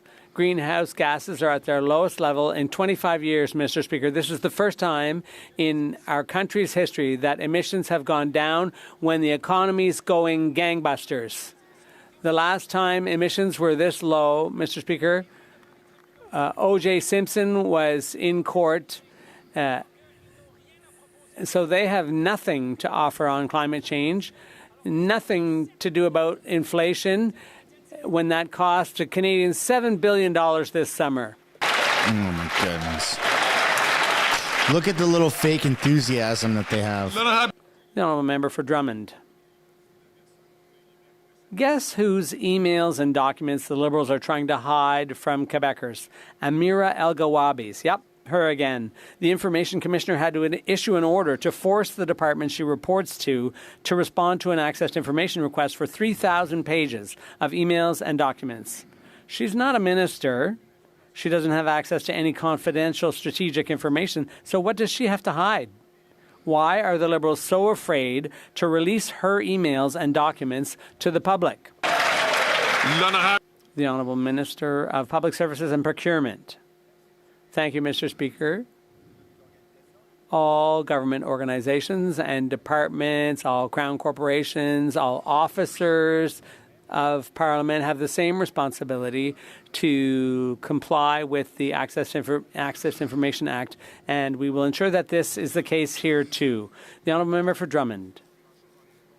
Well, we're not getting much from the minister's answer, and we're not really expecting anything earth-shattering in Ms. El-Gawabi's emails. Why are the Liberals refusing to make them public? At best, we'll find out what she's writing and who she's writing to. Maybe we'll find out which groups she consults. Maybe we'll find out what she really thinks about a couple of other things. We obviously don't expect it to be very eye-opening. Frankly, if the Liberals are so afraid of the public knowing what she's writing and who she's talking to, why wait for it to come out in the papers? Why not fire her right now and then scrap her position? The Honourable Minister for Diversity, Inclusion and Youth. Mr. Speaker, we are absolutely committed to an open and transparent government. The request will be released ahead of the extension, given the Information Commissioner. Thank you. The Honourable Member from Bay of Quinte. Mr. Speaker, after 9 years, costs are up, taxes are up, crime is up, time is up, and now tariffs are up. The U.S. softwood lumber tariffs have just doubled. And what does this Prime Minister do? Does he make trade headlines? Yeah, they talked about that on the Colbert interview. Punchlines on late-night TV where he called the softwood lumber issue a small issue that matters. A small issue that matters, Mr. Speaker. It's 400,000 jobs. When is this Prime Minister going to figure out that he's the punchline and that it's time for a Prime Minister who will make this a large issue that matters for all Canadians, their jobs and their paychecks? 400,000 people lost their jobs. And Trudeau goes, we're working on it. Well, Mr. Speaker, I'm really glad that the member opposite yesterday saw the Prime Minister's appearance on Stephen Colbert, because especially since we know that they get their news from Tucker Carlson. Canadians who watched last night's interview will know what all Canadians know, that this government stands up for our workers. We stand up for our forestry sector. We will continue to do this for Canadians and for our workers. The forestry sector contributes enormous jobs to this country, and we will keep doing that work. The honourable member from Bay of Quinte. The takeaway from that interview was the fact that Justin Trudeau is freaking delusional. Now, he took some shots at Pierre Poilievre without directly saying his name. Basically, was extremely condescending to Canadians, Canadian democracy, or what's left of it. He's an absolute joke. He's a joke. Well, Mr. Speaker, lame excuses are also up. The last Prime Minister solved the softwood lumber deal in 80 days. It's been 9 years. And you know why? The last Prime Minister didn't back down. This Prime Minister backs down to Biden, to Obama, to Trump, and the result has been increased unemployment and the risk of another 400,000 jobs in the forestry sector. When this Prime Minister said Canada's back, he meant backed down. Right. Isn't it time for our Prime Minister who will stand up to Canadians once again? The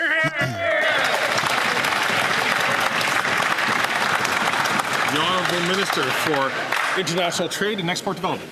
Mr. Speaker, when it comes to securing trade deals, we're not going to take any lessons from the Conservatives on this.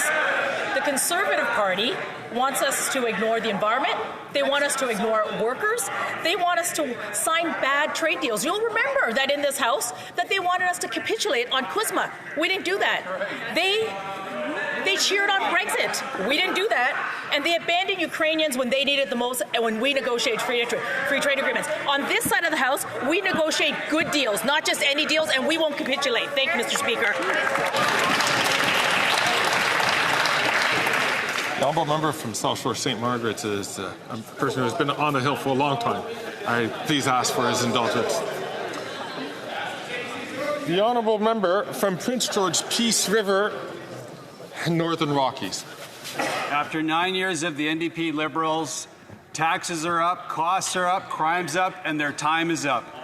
The Prime Minister was on a U.S. talk show last night and dismissed his failures on softwood lumber as a small issue. Yeah. This, weeks after the U.S. slapped Canada with a 14.5% tariff on softwood lumber. Since then, 2 more BC mills have closed, putting 500 more workers out of a job. Do the NDP Liberals really think mills closing and losing thousands of forestry jobs is just a small issue? The Honourable Minister for International Trade and Export Promotion. Let me begin by thanking the softwood lumber industry and their workers for the tremendous contribution they make to the Canadian economy. You heard the Prime Minister say this. We are talking about this. This long-term dispute doesn't help anybody, and it particularly doesn't help us build affordable homes. On this side of the House, we're really proud that we are tackling housing. We are building affordable homes, and if we are to solve this issue, it'll make housing affordability better in the United States and certainly better here in Canada. Thank you very much. The honourable member for Pontiac. Mr. Speaker, this summer marked an important event, and that was the inauguration of the long-awaited elementary school in Manawan. This is a school that was partially funded by the federal government, and it will allow for kids in the community to learn about their culture in their language. And so I'd like to ask the Minister of Indigenous Services for an update on the government's efforts to invest in the education of Indigenous children in their communities. The Honourable Minister of Indigenous Services. Thank you, Mr. Speaker, and thanks to the member for Pontiac for her work on access to education. Since 2016, we've increased funding for education by 80%. With Budget 2024, we will be building and renovating more than 200 schools in First Nations communities for 35,000 students. Students are more motivated when they can relate to what they're learning. The proof is clear. From Dufferin Caledon. After 9 years of NDP Liberals, taxes are up, costs are up, crime's up, and time's up. Last night, the Prime Minister appeared on The Late Show to pathetically explain why he keeps backing down to American presidents on softwood lumber. He called his failure on softwood lumber a small issue. Meanwhile, tens of thousands extremely condescending. of workers have lost their jobs. It's an insult to them. After 9 years of repeatedly backing down to each and every president on softwood lumber, how can Canadians believe they'll ever get a deal to lift these punishing tariffs? The Honourable Deputy Prime Minister and Minister of Finance. Mr. Speaker, our government has stood up to Trump, and our government has stood up to Putin. Not really, When no. Putin told the Conservatives to vote against the free trade deal with Ukraine, they said, okay, fine. And when Trump threatened Canada with 232 tariffs against steel and aluminum, we stood up to the U.S. You know what the Conservatives said? They said that was dumb, and they told us to back down. We did not, we will never back down to bullies. We will always stand up for Canadians. Jag Bean's a bully. What are you talking about? The Honourable Member from Dufferin Caledon. It's pathetic. That from the government that allowed detonators, Canadian detonators, to end up in Russian landmines that blew up Ukrainian troops. They're a disgrace. They've backed down to Holy Trump smokes, I didn't know that. They backed down from Obama on softwood. They backed down to Biden on softwood. And after 9 years of complete and total failure, tens of thousands of forestry workers have lost their jobs. She didn't even address it. And her Prime Minister insulted them by saying it's a small issue. We know this arrogant Prime Minister won't apologize to the forestry workers, so will they let him judge him in a carbon tax election?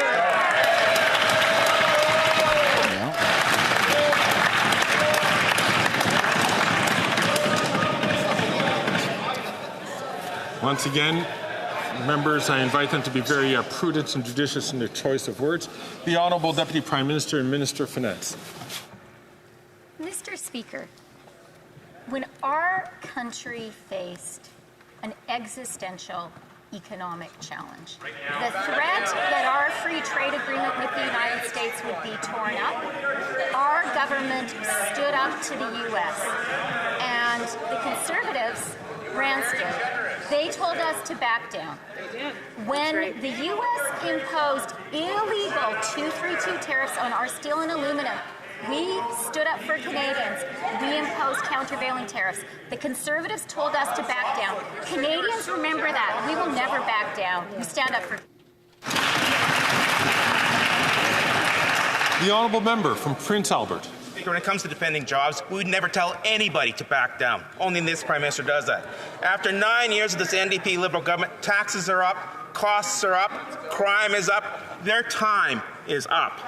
Last night, the Prime Minister told Stephen Colbert that his failure to negotiate a deal on softwood lumber and fisheries was a small issue. Unbelievable. Seriously, there's been over $9 billion that Canadian companies have paid to the U.S. in tariffs.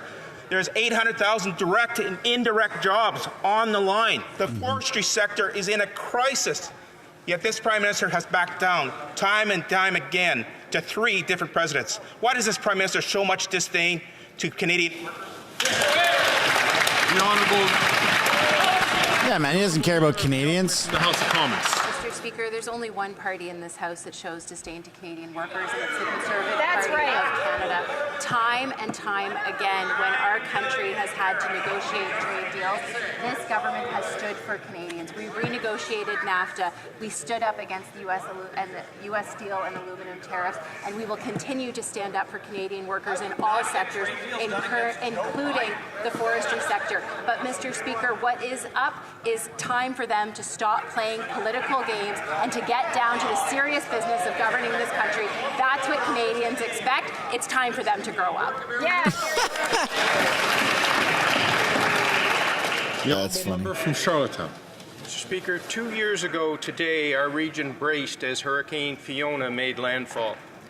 In the aftermath, we learned that this vicious storm had destroyed homes, reshaped our coastlines, and most tragically, had taken lives. The resilience of islanders and all Atlantic Canadians became apparent afterwards as we all came together as neighbours to support each other. On this somber anniversary, I'd like to ask the Minister what ACOA has done to support our region to rebuild, recover and thrive in the wake of this deadly disaster. The Honourable Minister. Mr. Speaker, I want to thank my colleague because when his community was hurting, he was there to help, and our government was also there to help our region get back on its feet. Through the Hurricane Fiona Recovery Fund, ACOA delivered over $300 million to support shellfish producers and farmers, and we rebuilt small craft harbors. We repaired damage in our national parks, and we set up comfort centers for communities to be ready for that next climate event. We will always step up and have each other's back, Mr. Speaker. It was 2 years ago, and it's still true today. We are stronger than the storm.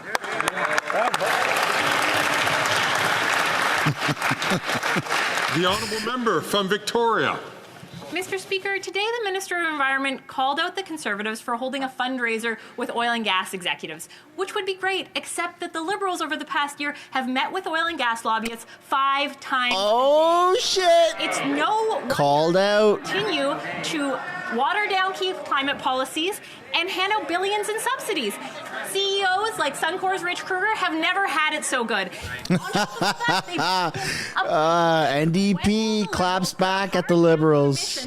Close I love it. holes in the industrial carbon price and make big polluters pay what they owe. The Honourable Minister of the Environment and Climate Change. Mr. Speaker, I would like to read a quote from the member from Victoria. The carbon tax is a crucial piece of a climate plan. I'd like to read you another quote from the member from Victoria. The PBO has put out a number on reports that confirm that 80% of Canadians get more money back than they pay. This is a fact that the Conservatives continue to ignore. I think there are a lot of people out there who are very concerned about climate change and who are wondering what's happening with the NDP and who are very disappointed with the fact that the NDP, faced with pressure from the Conservatives and lies and misinformation, caved, Mr. Speaker. We won't cave on this side of the House.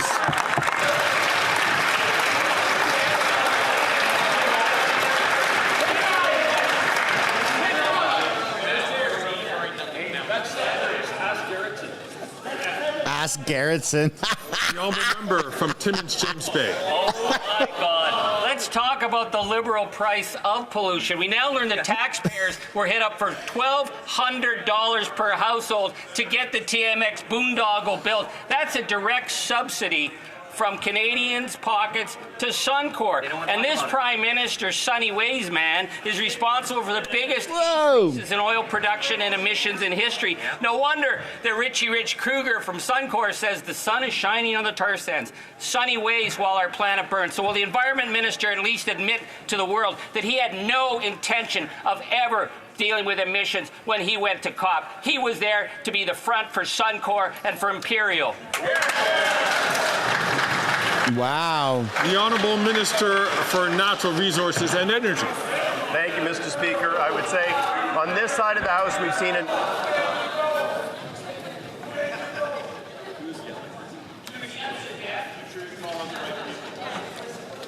The Honourable Minister for Natural Resources from the top, please.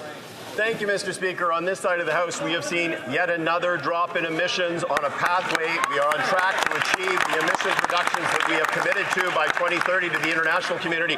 But I do think, Mr. Speaker, that many are very concerned about the NDP's backing away of having any credible policy with respect to climate change. And I would say their flip-flop at the behest of the Conservative Party leader on carbon pricing is amazing. The member from Rosemont-La Petite Patrie said, as New Democrats, as progressives, as environmentalists, we are in favor in putting a price on pollution. I guess they are no longer progressive or environmentalists.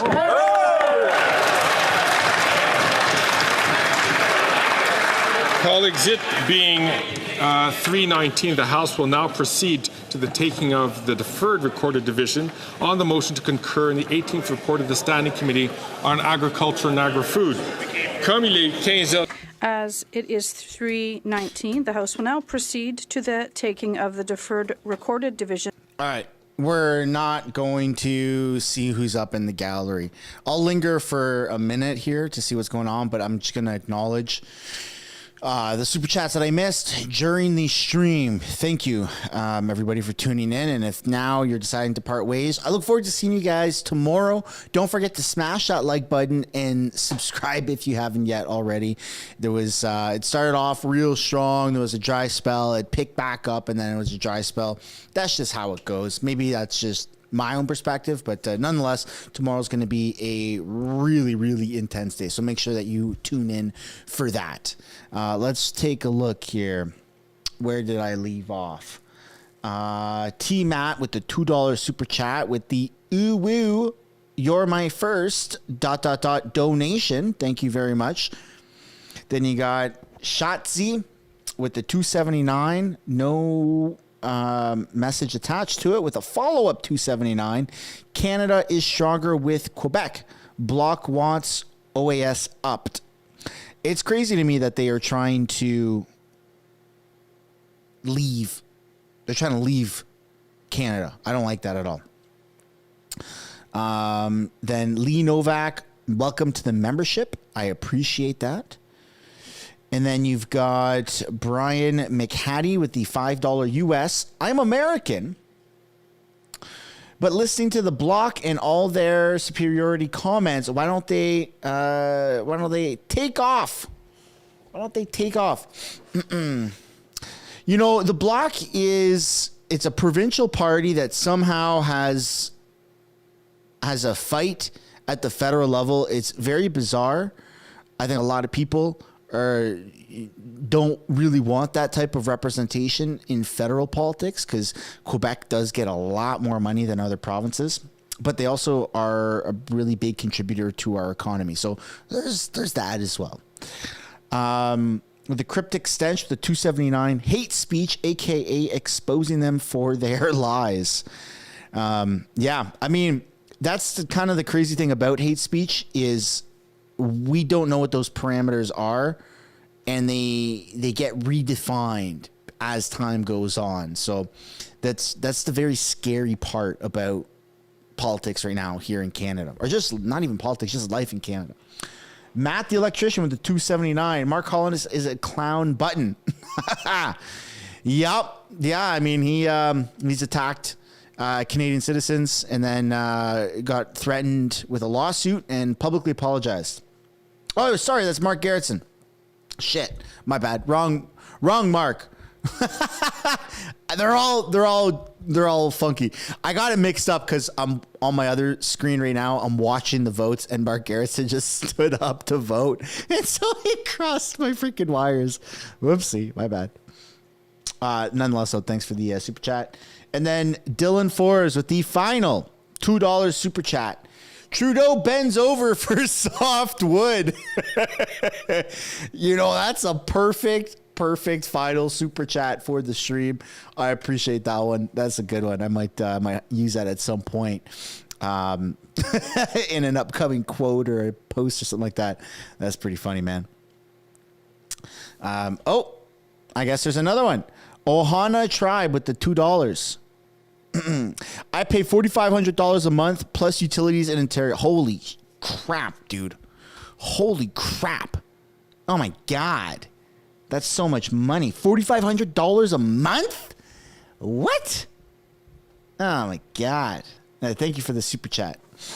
That's crazy. Save your money, bro. What are you doing? Save your money.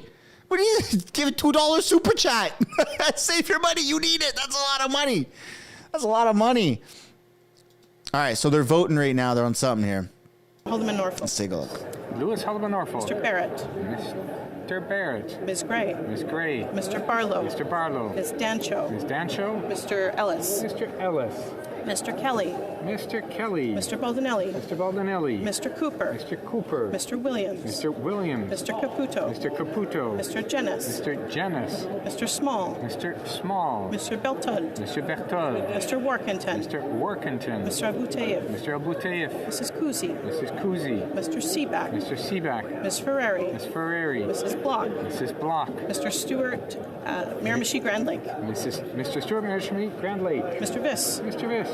Mr. Macaulay Edmonton West. Mr. Macaulay Edmonton West. Mr. Lloyd. Mr. Lloyd. Mr. Brassard. Mr. Brassard. Mrs. Goodrich. Mrs. Goodrich. Mr. Moore. Mr. Moore. Monsieur Godin. Monsieur Godin. Madame Vien. Madame Vien. Mr. Morantz. Mr. Morantz. Mr. Hoback. Mr. Hoback. Mr. Tucker. Mr. Tucker. Mr. Canna. Mr. Canna. Mrs. Cramp-Nyman. Mrs. Cramp-Nyman. Mrs. Roberts. Mrs. Roberts. Mrs. Gallant. Mrs. Gallant.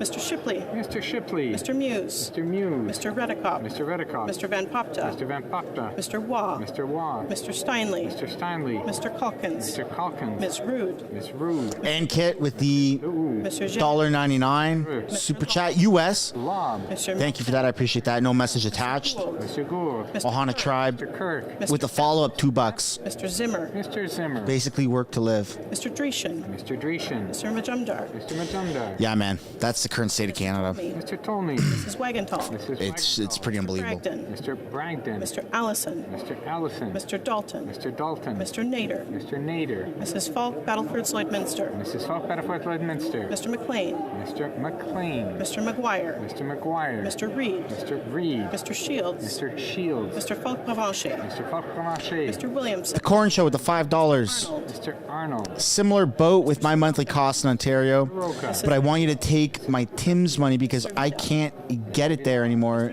due to the tent encampments. Holy shit. Mr. Oh no. Kitchen. Mr. Giovanni. Oh no. You can't get your local coffee Toronto St. Paul. because there's too much in tent encampments? Madame de Belfort. Madame. That's sad. That ain't even funny. That's just straight up sad. Thank you Tell you. for the super chat, but holy crap, that's sad. Madame Godreau. Madame Larouche. Madame Larouche. Madame Posé. Madame Posé. Monsieur Simon. Monsieur Lemire. Monsieur Lemire. Monsieur Trudel. Monsieur Trudel. Madame Desbiens. Madame Desbiens. Madame Bérubé. Madame Bérubé. Monsieur Desilets. Monsieur Desilets.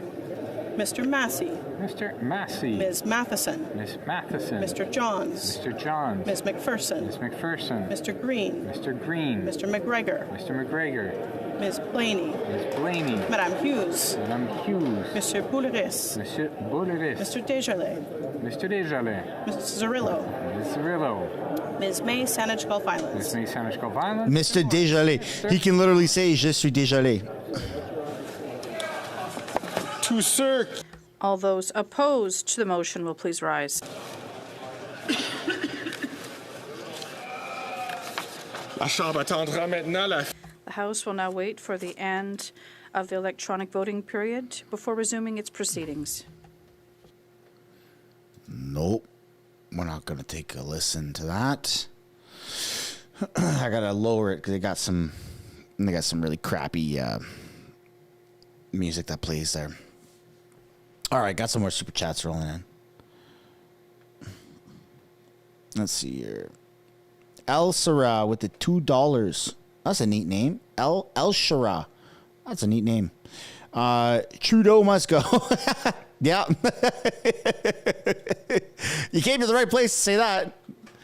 And that's your first ever super chat on a live stream, according to YouTube. Thank you. Thank you and congrats. Also, thank you and congrats. Richard Lamoth with the $2 super chat. Welcome to communism in Canada. You said it, Richard. Chinada. Welcome to Chinada. All right, so do we actually have a confirmation on what the hell they're voting on here? I was kind of talking, and my own voice was blocking. Concurrent in committee reports, call to action how government and industry can fight back against food price volatility. Report number 18, Standing Committee on Agricultural Food. Is this just like a loading screen? We'll see. Nonetheless, whatever they're voting for right now, we'll find out in a moment. In a couple moments.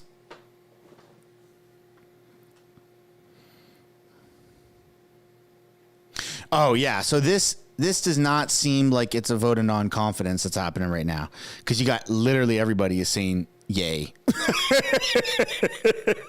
It's to take down food price hikes. Yeah. All right. That's what we're voting on. Got it. So they keep It's not my fault. It's not your fault. It's not anyone's fault. They kept saying that they were going to do the vote of non-confidence today. And then Pierre Poilievre did talk about it a little bit earlier. He did say that they're pushing forward a bill. And then you have some conservative MPs on X that said that they are, that Pierre pushed forward a vote of non-confidence. But apparently it's happening tomorrow. So this vote right now, folks, is not a vote of non-confidence. The vote of non-confidence is happening tomorrow. It's nobody's fault. Everybody kept saying Tuesday. The news was waiting for Tuesday. I was waiting for Tuesday. Everybody else was waiting for Tuesday. They even said it yesterday that the vote is happening today, but now today they're saying it's happening tomorrow. So the vote is happening tomorrow. I have confirmation in the chat that the vote is indeed happening tomorrow. Japheth in the chat said blue-balled. Yup, blue-balled. Yeah, that's all right, though. But everyone is voting against food price hikes. So, I mean, that's a positive. We stuck around. We watched that. That's a good step in the right direction, right? Yeah, okay. Thanks for all the confirmation, everybody. We'll just stick around for the last 20 seconds here and see what's going on. And Keith says, I want an election and a conservative to win. We feel you there. Absolutely. The cool thing about seeing who votes for what is the fact that it's public. I do like that part about Canada, about our parliament system, is that you can see right now on the screen they're not voting for the vote on confidence. But when it happens, you see the votes like we're seeing right now, right? So I do like that part about Canada. I wish to inform the House that the electronic voting period has ended. I think it was unanimous. Able to vote due to technical difficulties. They may now use the raise hand function, and the chair will recognize them. In favor, Mr. Speaker. Mrs. Atman, yeas pour. Mr. Chen. Mr. Speaker, I vote yes. Mr. Chen, yea pour. The Honourable Deputy Prime Minister and Minister of Finance. Mr. Speaker, I vote yes. Freeman, yea pour. Le Bureau va The table will now compile the results of the vote. Yeas pour, 327, 427. Nays contre, 0, aucun. I declare the motion carried. 327 yeas. Yeah, unanimous. I wish to inform the House that because of the recorded division, government orders will be extended by 12 minutes.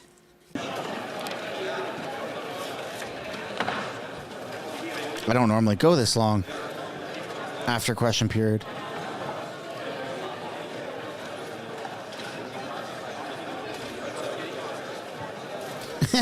It's like sticking around the House that the after the movie for the credits. Will now be reset. Members using their earpieces at this time will have to readjust the volume. I wish to inform the House that the volume of earpieces will now be reset. Members using their earpiece at this time will have to readjust the volume. One of the orders of the day. What are they doing now? They're just changing seats. A new speaker comes in. What's going on? I feel like we just unlocked a new level in the game. Orders of the day. Oh. Orders of the day, government orders, business of supply, resuming debate on a motion with respect to the confidence in the Prime Minister and the government. Before we continue. Point of order from the Honourable Member for London Fanshawe. Order. What goes on now? I was hoping to address this to the previous speaker. As we are awaiting, the NDP is awaiting a ruling from him. Point of orders. Member from Carleton's comments last Thursday. He is supposed to put a ruling on that issue, as they are still on the record, and they were clearly over the line of what's acceptable in this House. Standing Order 18 very clearly states that the disrespect. Do we keep going a little bit? I don't know. Member of Parliament is not permitted, and as we have made very clear, we expect and are waiting for a full apology and withdrawal from the member of Carleton, and we have not yet seen that from the Speaker's office. Thank you, Madam Speaker. Duly noted, and I'm sure there will be a comeback soon. Orders of the day, resuming debate, the Honourable Member for Davenport. Thank you so much, Madam Speaker. I want to thank you very much for the opportunity for me to be able to speak on today's Opposition Day motion. Okay, I guess we'll keep going. Residents of my amazing riding. We'll go for a little bit. I'll let you know when I'm topping out. And this will not be a surprise to you, Madam Speaker. I will not be supporting this motion when it comes to vote. And indeed, what I want to talk about is about the work that we are doing in order to strengthen the economy here in Canada, and more specifically, investments that we are making around artificial intelligence. So today, Madam Speaker, I rise to highlight this government's achievements on artificial intelligence. Artificial intelligence has incredible potential to transform the economy, improve the way we work, and enhance our way of life. Hold on, just let me put on my timer here. Over the last several years, our federal government has taken a number of actions to support our world-class research, See you tomorrow, lass. innovators, and ensure that Canada remains at the forefront of developing and adopting safe and responsible artificial intelligence. In fact, when it comes to artificial intelligence, we've been ahead of the curve in Canada for many, many years now. In 2017, Canada was the first country to launch a fully funded. We are 100 people shy through the from crossing over to 113,000 subscribers.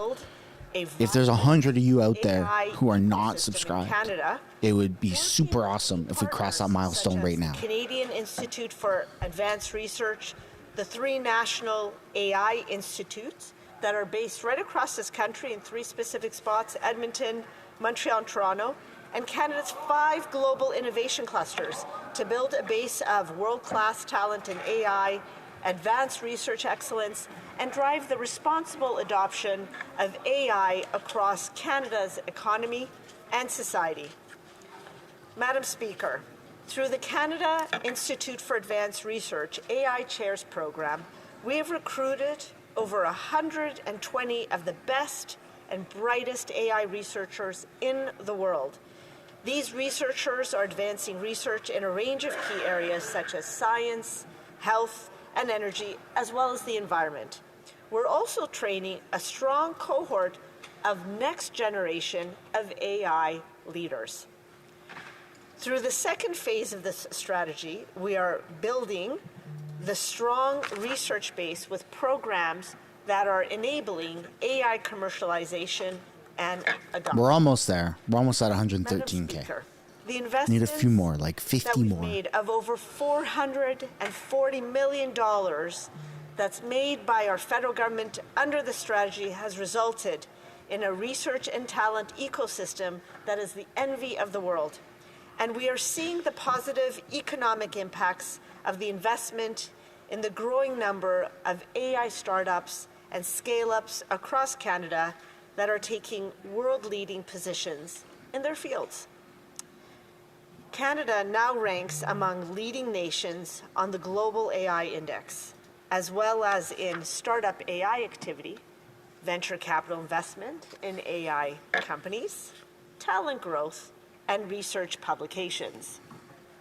Furthermore, in 2018, the federal government launched the Global Innovation Clusters program, including Canada's AI-powered supply chains cluster Scale AI, representing an ambitious co-investment with industry. Scale AI is creating collaborations across the country to promote intellectual property creation, commercialization, and ensure that Canada's AI business ecosystem remains one of the most vibrant in the world. For Battle River Crawford is rising on a point of order. Thank you very much, Madam Speaker. And I was listening intently to my colleague's speech on a motion that is a confidence motion on the Prime Minister and the government. And I have yet to hear whether or not she does in fact have or not have confidence related to the motion at hand. So, Madam Speaker. The honourable member knows that there's a lot of latitude in what members can address in their speeches, and the honourable member is talking about the government's actions. The honourable member for Davenport. Point of order. The honourable member for Saanich Island on the same point. I know it's extremely unusual that I would rise to support the point made by my friend from Battle River Crowfoot, but I do think that we should try for some relevance. Lizzie Dizzy. Thank you. Could I have some order? I can't hear the honourable member. The honourable member for Saanich Islands, I couldn't hear her. Thank you, Madam Speaker. Oh, this gets kind of funny, doesn't it? To the first honourable member who mentioned, first of all, I'm glad he listened so intently, but he missed the intentional indication that I made at the very forefront of my speech that I would indeed not. Hank Hill says, screw it, another hour and I'll do 10 more members. I believe you're talking about confidence in this government, and I would say to you, I'll go as long as I can, folks. And I'm showing you an example of why I have so much confidence in this government. It is lunchtime, though, with my family. I see all of this as very relevant. Soon, at least. Continue, Madam Speaker. So, furthermore, I was talking about how in 2018 the government launched the Global Innovation Cluster Program, and this is an ambitious co-investment program with industry that is going to create collaborations across the country that's going to promote intellectual property creation, commercialization, and ensure that we have a very strong AI business ecosystem that will remain the most vibrant in the world. And I will tell you, Madam Speaker, I do believe we have a lot of work to do in terms of creating a culture of IP here in Canada. And I think that we need to continue to invest very strongly in making sure that we are investing in IP education and making sure that we are patenting. Yarvin Darkel beat you to it with 10 gifted subs. So today, oh, shit. 151 That's funny. projects representing. I appreciate that. Thank you so much. Of $610 million. These projects have helped Canadian startups launch new products, find partners, and growth. Scale AI supported many Canadian AI successes, such as Routific in BC and Alaya Care in Montreal. With many more projects underway, Scale AI will continue to deliver on the promise of advancing AI innovation and driving economic growth across Canada. As our domestic AI capacity has grown, Canada has leveraged this to shape global norms on AI. With France, we developed and launched the Global AI Partnership on AI Chad Yarvin? 2020, which No is doubt, a man. premier forum for countries to collaborate and to advance the development of AI for good and for all. With allies in the Council of Europe, we developed the first binding treaty to Some ensure competition, eh? the That's funny. respect of human rights, the rule of law, and democracy. Hank Hill says, actually, let's wait till Thursday. 7 allies I'll go Canada big. developed Screw you, Darkel. and best practices for That's friggin' funny, man. You guys are funny. This experience allowed for Canada to be an early mover in developing clearer I appreciate rules for that. developing and operating AI systems. In 2022, Shotzi with the membership. Hey, here we go. Bill Welcome. Yahtzee for Shotzi, huh? included a component that's subtitled Artificial Intelligence and Data Act. It would be a new Yeah, she's still talking, apparently. if passed, aimed at ensuring proper risk management and transparency for AI systems in order to promote trust. This act will ensure that firms developing or deploying AI systems will play critical roles in the lives of Canadians, such as those determining access to credit or employment, that they're all meeting minimum standards for transparency, assessment, and mitigation of risk. This will ensure that Canadians can trust these systems to operate safely and fairly. The Act will create a new regulator, the Artificial Intelligence and Data Commissioner, to oversee compliance with strong penalties for non-compliance. Canada was one of the first countries in the world to introduce comprehensive Jesus AI legislation. Christ, you guys. Same path and following our leadership. With the advances of generative AI that took place in 2022 and 2023, our federal government took action to ensure that businesses have the tools that they need to adopt You guys. in a trustworthy and a responsible manner. First, our government introduced a voluntary Yarvin Darkel with the 50 gifted subs. What? place concrete measures which include expectancy for AI transparency, safety, accountability, and testing. And to date, Madam Speaker, 30 organizations have signed on to the code, and we expect more signatories in the future. And most recently, Madam Speaker, colleagues in our government continued its leadership in this space through Budget 2024, which announced an ambitious package of measures totaling $2.4 billion over 5 years, starting in 2024-2025, to secure Canada's AI advantage. This includes $2 billion in funding for a new AI Compute Access Fund and an AI Sovereign Compute Strategy, $200 million to support the adoption of AI across Canada's economy, and $100 million to support small and medium-sized enterprises that are seeking to develop and scale their AI product offerings. Now, I know, Madam Speaker, I'm reaching the end of my time, and so unfortunately I don't think I'm actually going to get to the very end of my speech. But what I want to be able to sort of end off to say is that we've laid a strong foundation for future successes to come with the strategy and investment that we've made in AI, and with the support that we're putting into place for our world-class researchers. And now what we're doing, Madam Speaker, is we're doubling down with investments in compute, in adoption, and upskilling to make sure that Canada remains at the forefront of the AI revolution. We are proud of the work that we have done to support Canada's AI ecosystem, and proud of the work that we are doing to protect Canadians as we enter into the digital and AI-enabled age. Thank you for the opportunity to speak on this important motion today on behalf of my residents of my riding of Davenport, and I am happy to answer any questions. Oh, friggin' finally, she's done. The honourable member for Cumberland Colchester. Thank you very much, Madam Speaker. It's an interesting fact that food bank usage across this great country has reached its highest peak ever. In Ontario alone, there's 1 million people every single time who visit the food bank, and 2 million people across Canada. I wonder if the member opposite Thank you, Yarvin. Has any comments on the failure of this government to actually deliver on reduced taxes and better affordability for the Canadian citizens. The honourable member for Davenport. Madam Speaker, I want to thank the honourable member for his question and for his concern about food banks. Indeed, the fact that we have more people going to food banks is a huge concern in Canada, and we are rightly concerned about this. I would say to you, though, I'm very proud of our government. Every step of the way, we have introduced a number of measures to try to help support Canadians at every level of income. We have introduced the Canada Child Benefit. We have lower taxes for the middle class and those working hard to achieve it.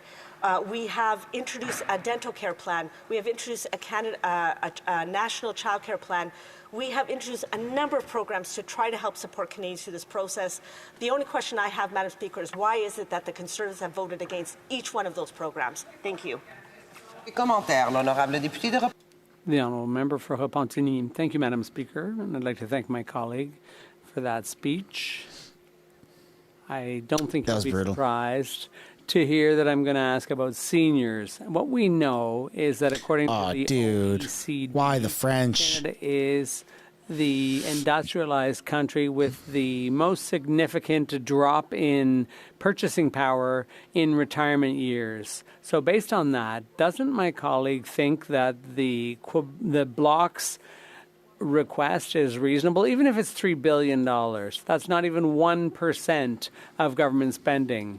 Wouldn't it be reasonable to say that seniors who built Quebec, who also built the rest of this country, don't they deserve to be treated well? Thank you so much, Madam Speaker, and I want to thank the honourable member for her question. My riding of Davenport, we have a huge amount of seniors.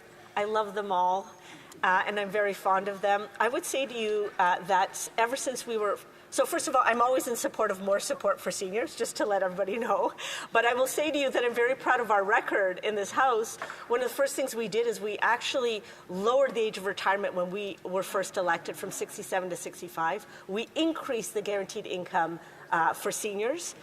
And we also have provided an increase of 10% to OAS for those 75 and older. We've provided a significant amount of housing dollars that is actually going to go and support some additional housing specifically for seniors.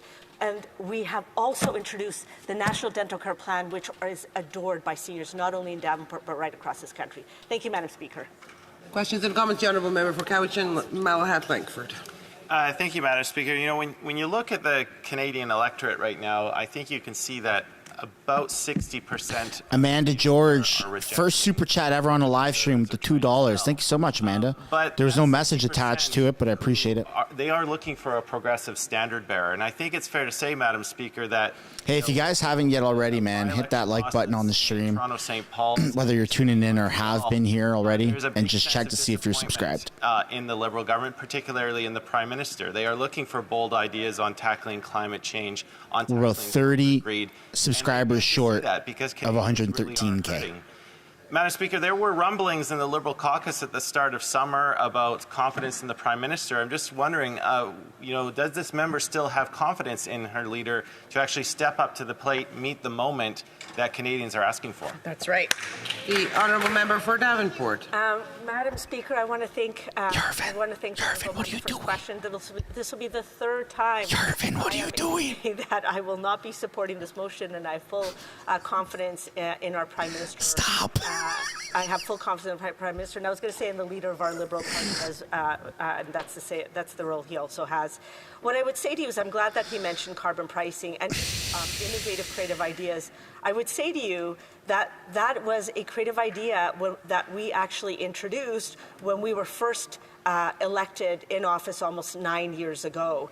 Carbon pricing. All right, W's in the chat for Yarvin, man. A very innovative Jesus. idea. It is the most effective and efficient way of actually. That's insane, man. And I'm very sorry that the NDP has decided to join the Conservatives. I don't want that to overshadow carbon pricing. what other people have done to contribute, whether it's liking, commenting, subscribing. For Charlebourg, Saint-Charles. Thank you, Madam Speaker. I'll be sharing time with $2, $1, whatever it is. I appreciate everyone's contribution, whether that's just being in the chat or memberships. In this Prime Minister and the government. But also, Yarvin, you're out of control. It is a faculty that often forgets. That's crazy. Thank you. And memory can be very short-sighted, but we should remind everyone that this government has doubled the national debt, sent 2 million people to food banks, increased crime, and that is the reality today. But I think we need to refresh our I guess I don't get one, says Annie. When you I don't know how the gifted works. I've never received it. But I think when you comment, if you're quick to comment before they get scooped up. This government, if we talk about their record of scandals surrounding the Prime Minister, you can get one. List them all off. Like it gives you the option, I believe. First of all, Rob from Canada, you sent 2 $5 super chats last week. Not even thank you. I'm sorry, Rob. It was I don't mean to not the ethics committee acknowledge them. Maybe it was a timing thing. I sincerely apologize, but thank you, Rob. The ethics code. Thank you, everybody, for being here. Then there's the firing of the Justice Minister. You have to have gifts enabled. Wilson-Raybould. I'm not sure how that works. Or not helping. Maybe somebody in the chat Lavalin can flout the law. Then there was the weed charity scandal. Remember that? There was $900 million of worth that organization had used to disperse among friends and family, the mother and the brother of the Prime Minister. I could spend a lot of time talking about that, but I'm just trying to jog everyone's memories. Hank the Hill says, bro, I yield. Hank, you've been phenomenal, dude. Don't feel like it needs to be a competition by any means. Get rid of our personal protection supplies and masks and send them to China early in the pandemic, and then shortly thereafter we were lacking in those supplies because we'd sent them all to China. And then there's the issue of handing out contracts to Liberal cronies, including a former member, Frank Bayliss, whose company provided 10,000 ventilators for $230 million. So you have to scratch your head about that. Is that really what the market price should have been? Actually, it should have been closer to $130 million rather than $230 million. The committee looked into that, and it was pretty hard to justify the price they paid. And worse, Elsra joining the membership program. I appreciate that. Ventilators were recently junked. And then there's McKinsey. Sheldon, Says, I love the channel. Keep up the good work, bro. McKinsey, Thanks, Dominic dude. I appreciate that. Barton, and other It's a nice friends comment. of the Prime Minister and the Liberal Party, they got contracts over a certain amount for consulting. And once again, at committee, we scratched beneath the surface. We tried to get information about that. And we all know that those contracts didn't hold water. But it's hard to make delayed charges. It's hard to Motion today and the vote is tomorrow. Yes. NVSR. that happened, and That's exactly we didn't right. get any answers. And then there's the Governor General. There was a fiasco with the appointment of Julie Payette. Everyone knows that she spent money hand over fist. The staff was mistreated, and we know that that's also part of the Prime Minister's record. And the current Minister of Public Safety admitted that the Payette fiasco demonstrates that we need to strengthen the process around appointing Governor Generals. And what did the Prime Minister do immediately afterward? He appointed a GG who doesn't even speak French. We have two official languages. A Governor General, not GG, like good game. That's where my mind goes. GG. GG chat. French. But once again, completely stupid decisions by this government. They had an opportunity to appoint a Governor General. Wow.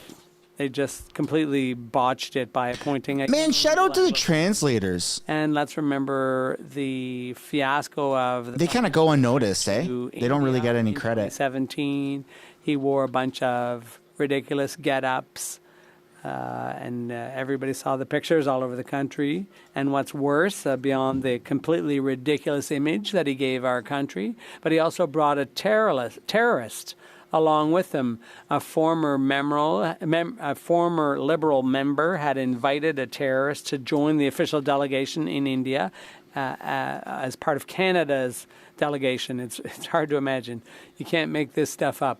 And then the Prime Minister himself is known for wearing racist get-ups. He's done it so many times that he doesn't even remember himself how many.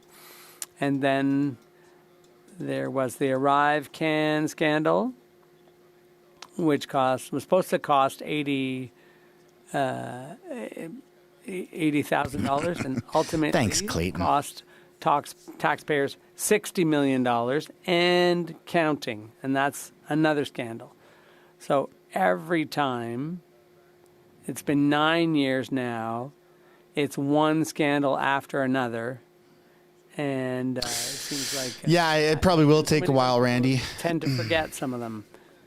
And then there's the partisan... We're just kind of going into new territory here. Normally when they stop question period, that's as far as I go, you know? It's common I'm exploring. I'm off-roading. Of Superior Court judges paid to meet with the Prime Minister or the Deputy Prime Minister and Finance Minister at fundraising activities for the Liberal Party shortly before they were named to the bench.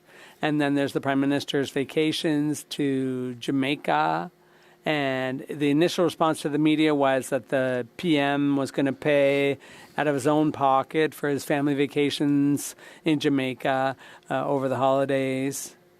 But ultimately, the PMO, initially they said he pays for everything himself. But when you look at it, oh, no, that's not quite true. He was invited by a billionaire to stay with him and his family.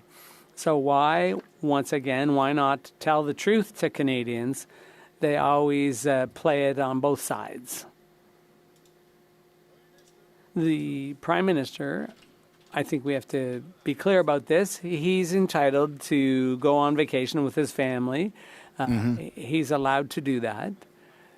So 2 or 3 weeks of a year, it's to be expected that the Prime Minister should be allowed to go on a family vacation. But why did the previous Prime Ministers, Harper, Mulroney, Chrétien, and Martin, they didn't go to Billionaire Island, they didn't go to Jamaica, they simply took reasonable vacations. Garvin says I'm wanting to spread the love of this channel and memberships, a government jet, as this is an amazing channel and deserves every membership and sub and all the super chats.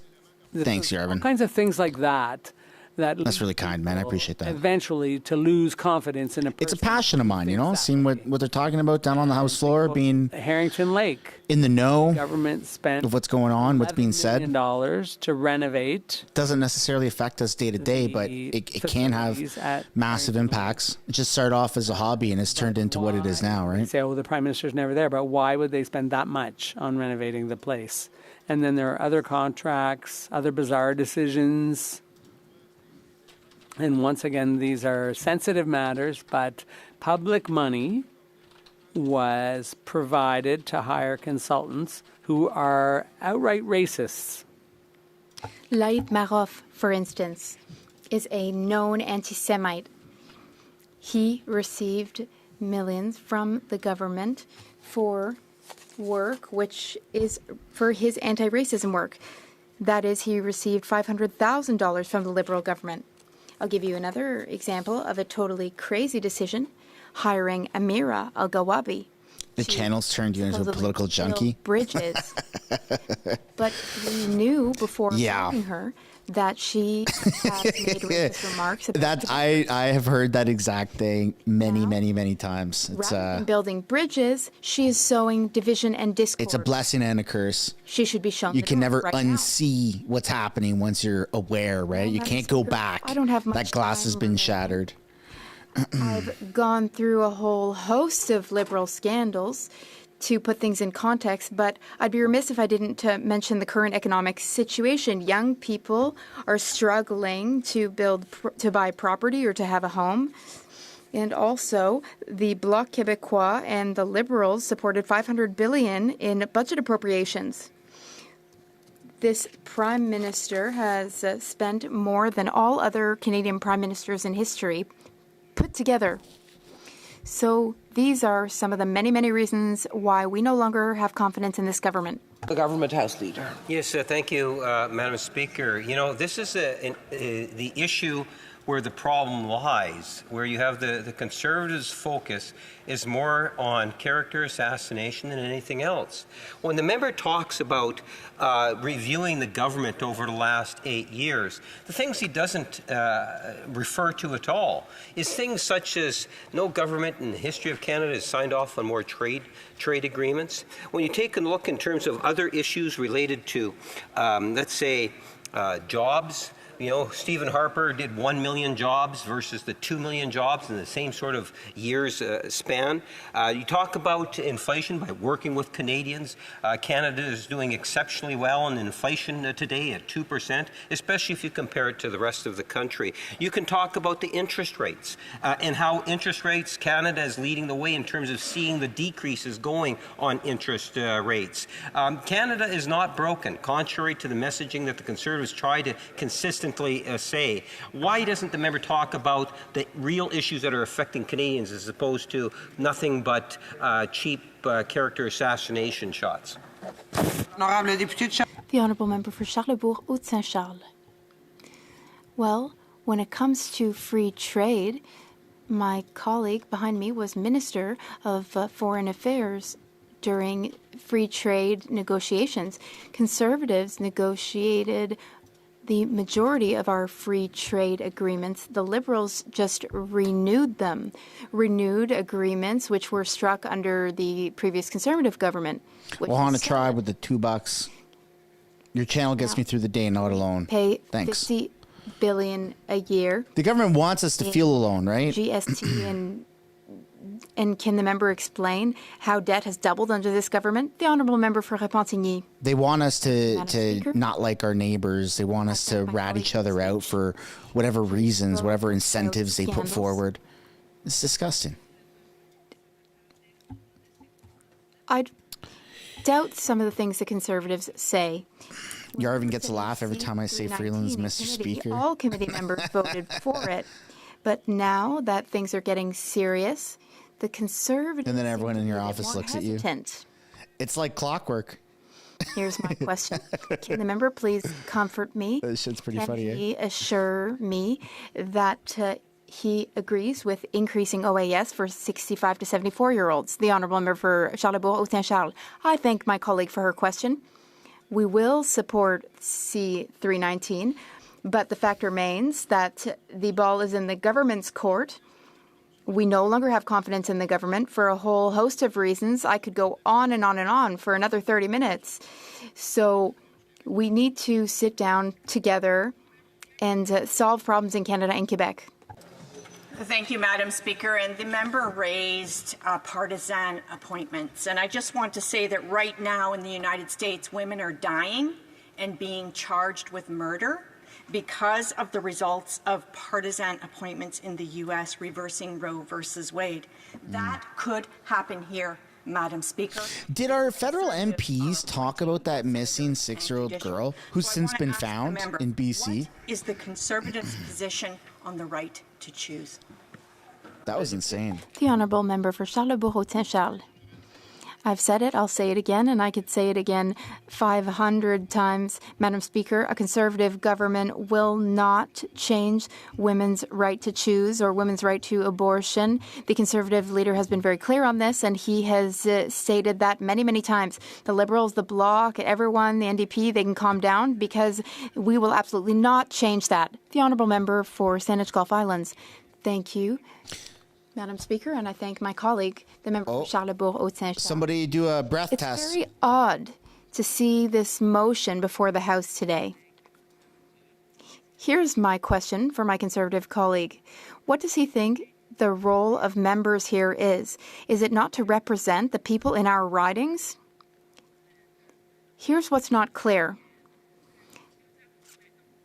We now have 2 ongoing provincial elections, which have already begun, and all of my constituents say that this Conservative motion is a joke, truly a joke. Now, in provincial elections, Conservatives have no respect. Conservatives here don't seem to have any respect for provincial democracy and elections. A brief reply, the Honourable Member for Charlebourg-Saint-Charles. As I said at the beginning of my speech, you know, memory sometimes fails. I think the member seems to forget the past 9 years of disastrous Liberal governance. We have been a government in waiting for a long time. We're ready. We have no confidence, and we want an election. Dude. Kingston. This is going to shock the world how bad Trudeau's going to do in an election. Madam Speaker, 4.5 years ago, on March the 11th, 2020, the World Health Organization declared a worldwide pandemic, the COVID-19 pandemic. 2 days after that, the House of Commons suspended, and about 10 days after that, on March the 24th, it came back in an emergency session with the goal of passing, this was the government's goal, of passing a piece of legislation, which at that point had not been shared with the House of Commons, that would give the government, among other things, the power to suspend the House for a year and a half. Supply would be guaranteed to the government for over a year until December 2021. The government would have the ability to pass new laws by regulations. That's known as a Henry VIII clause, because Henry VIII did something similar in his reign 500-odd years ago. And we would have seen the suspension of the system that we call responsible government, in which the government of the day is responsible to the House of Commons. We would have seen that suspended for a year and a half. We were told at the time, those of us who were members of Parliament at that time, stay home, it's too dangerous to come to Ottawa, you're risking your own safety and the safety of others. A series of preposterous arguments were presented as to why we couldn't meet, how it would be dangerous. We could, of course, have met at the convention centre and be widely spaced. There were no trade shows on at the time. And I came here, we needed unanimous consent to pass this bill in one shot. So I came here with the intention of denying unanimous consent if no one else would do it. As it turned out, that wasn't necessary because a number of my Conservative colleagues came here with the same intention, and that was stopped. That attempt to suspend responsible government was stopped. The ability to suspend Parliament's ability, the House of Commons' ability to bring down the government which would have been pushed through, was stopped. And at the time I said, I'm going to come here one day and talk about the importance of the Confidence Convention and the history of it and the importance of responsible government. And today is that day. I get to talk about that. Let me just read to you what I said in March 24th, 2020. You can find it on my website if you want. Is this Scott Reed? If we are to take our signs from the first draft of Bill C-13, which is to be introduced today, it would appear the government's primary interest is in using the COVID-19 crisis to strip away any parliamentary oversight, whatever, between now and December 2021. 21 months in the future, as it then was. That contempt for democracy, for civil rights, for the traditions that make Canada the great place that it is, and give Canada its honored place in the continuum of the world's great democracies, has been the one consistent theme of this government throughout its entire life, starting with the 2015 election of the current Prime Minister and his fallacious, insincere, hypocritical promise that this would be the last election to first past the post. Turned out that it would be the last election to first past the post unless he was faced with the possibility of a system that was not his preferred system, which is preferential, a system which would systematically and predictably favor the Liberal Party. At any rate, here we are, and I want to talk to you today about the concept of non-confidence. In the Westminster style of government, in the model that our ancestors would have called responsible government, which was developed in near synchronicity in the United Kingdom and in Britain's North American provinces in the 4th and 5th decades of the 19th century. This system started with a non-confidence vote that took place on November the 15th, 1830, in the Parliament of Westminster. That vote brought down the administration of the Duke of Wellington, the same Duke of Wellington who defeated Napoleon, and the non-confidence vote of April 7th, 1835, reinforced that principle, bringing down the government of Sir Robert Peel. This model was emulated in the province of Canada by Baldwin and LaFontaine in the 1840s, and also in Nova Scotia, which became the very first jurisdiction in the world, other than the United Kingdom itself, to achieve responsible government. This is a really, really different path, than all about demonstrating the heated the debates ability to bring forward motions of confidence or non-confidence in the government of the day. Responsible government was all about establishing whether or not the government of the day could not command a majority of votes in the elected lower house of Parliament or the legislature.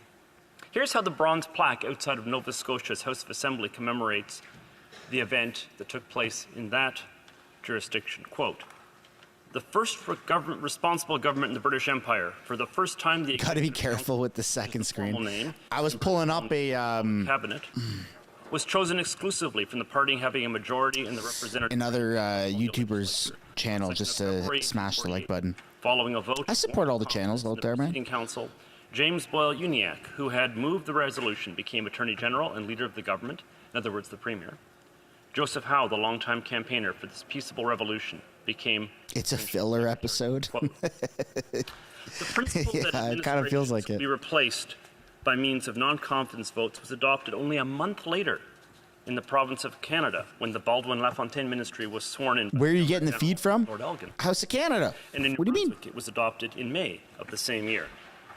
As you can see from these examples, there was a time when it was normal from the government for website. confidence motions to result in changes of government without an intervening election. But that time has passed, and it has been the normal practice for well over a century for successful non-confidence motions to be followed by an election with the voters being given the option to give their support in that coming election to the party that has moved the non-confidence motion. This, of course, is what happened in 2006 when a non-confidence motion in the Liberal government of Paul Martin was followed Just by a quick reminder, we're like 20 subscribers away voters can choose to reject the movers from the motion and reaffirm their 113K support subs. for the existing administration, as happened in 2011 when Stephen Harper So was just elected check to see if you're subscribed, and if you're not, using a vote click on the a button. confidence motion in the House of Commons. Free to do.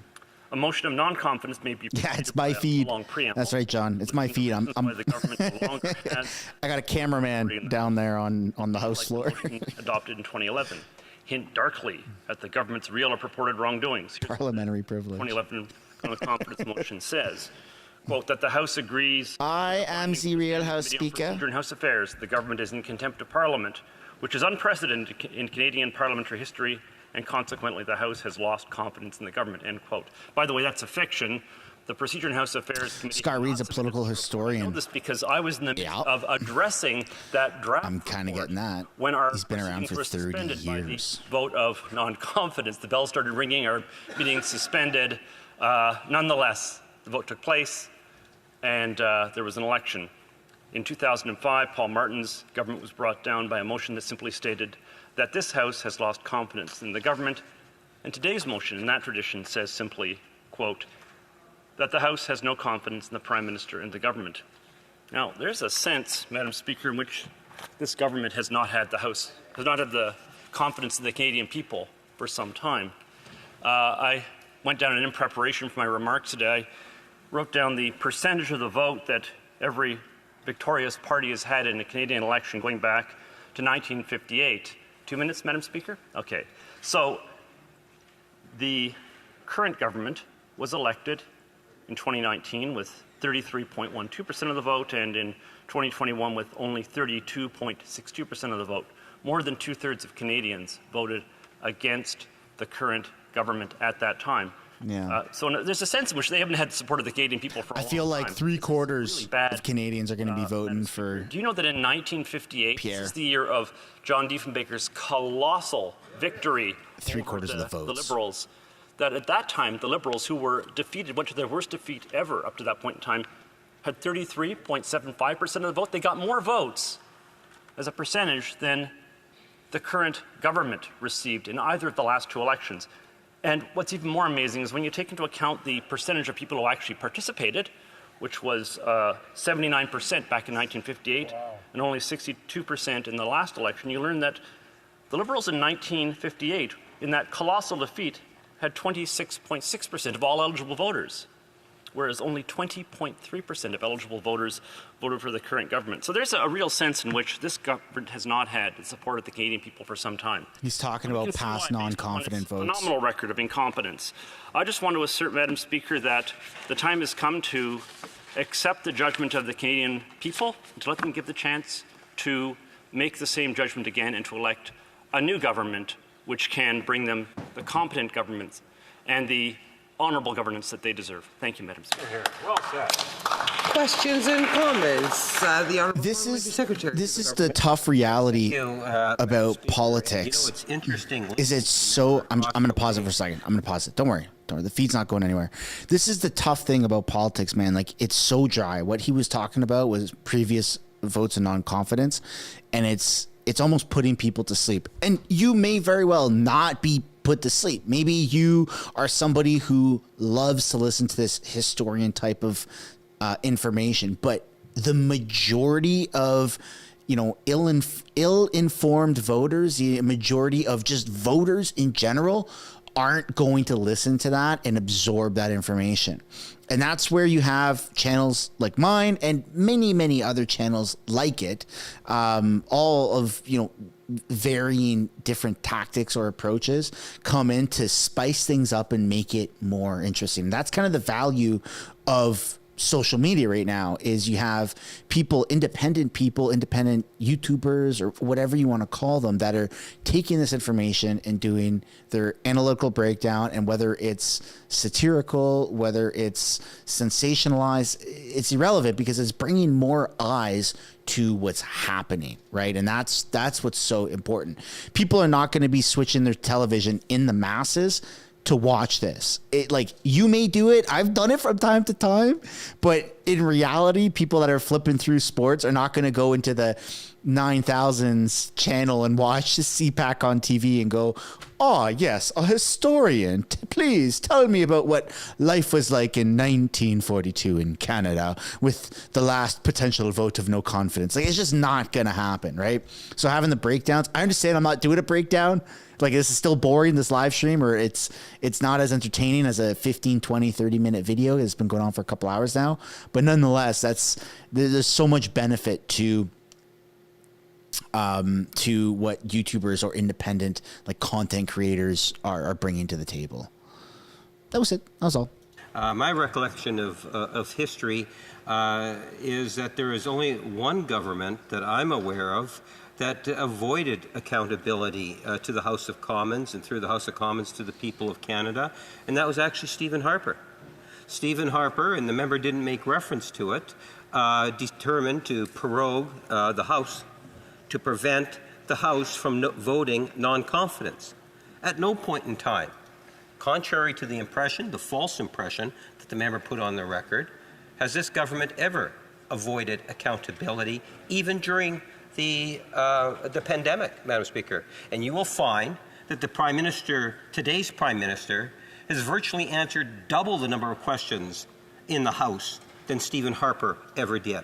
So it's a bit much to try to make a comparison, or to try to say that this Prime Minister is not accountable, when in fact quite the opposite is in fact the case, especially compared to Stephen Harper, the Prime Minister that he had served under. Maybe he could provide his thoughts about what had taken place when Prime Minister Stephen Harper prorogued the session in order to avoid a confidence vote. The Honourable Member for Larnac Frontenac Kingston. I'd be happy to deal with that. First, let me deal with the assertion the Prime Minister has never tried to avoid facing the House on this issue. What happened on March 24th, 2020 was that the government tried to push through with unanimous consent, hoping that we would be in a panic, a provision that would give it the power to avoid facing a confidence vote in this House for a year and a half, a little over a year and a half. But when the opposition showed some backbone, they were forced to move to a normal process and to have some give and take. And we spent all day going back and forth working on adjustments, and that provision was removed from the legislation. So it was done because the government and the Prime Minister couldn't get away with it, to be clear. With regard to the issue of Stephen Harper proroguing to avoid a confidence vote, the member is almost right. In 2008, shortly after the election, there was a move to bring down the government. The House was prorogued, it came back, and the opposition could then have brought down the government had it so chosen. What it did instead was to propose an arrangement under which the government would spend a certain amount of money on infrastructure in order to deal with the 2008 economic crisis, and there would be periodic reviews of that. And at any of those review points, the government could have been brought down on a confidence motion. Indeed, that was built into the structure of the deal. So all the parties participated, and if the member has a problem with that, he should go back and consult with the members of his party who are present. Questions and comments. The Honourable Member for Longueuil-Saint-Hubert.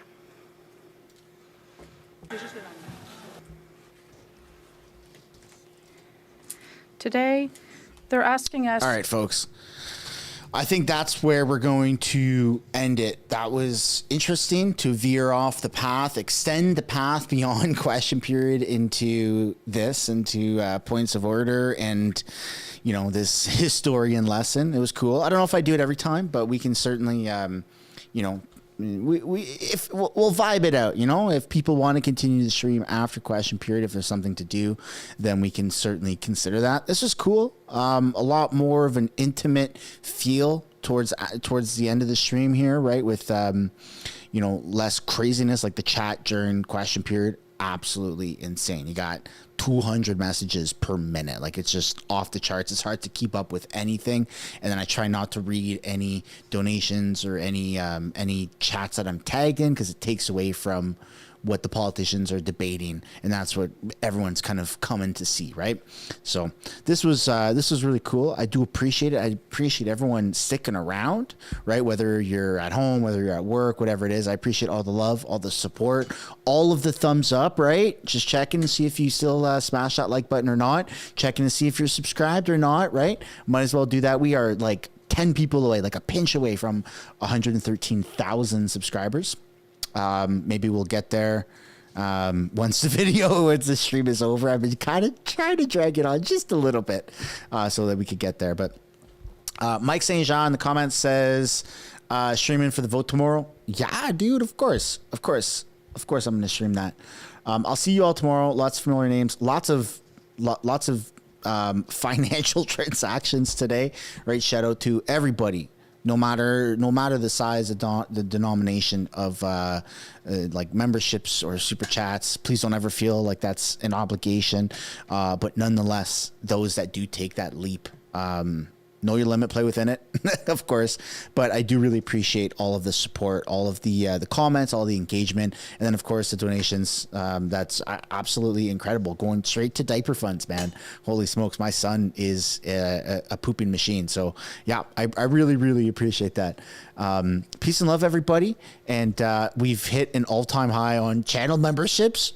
Like literally on this stream, over 119 new channel members. So wow, that's incredible.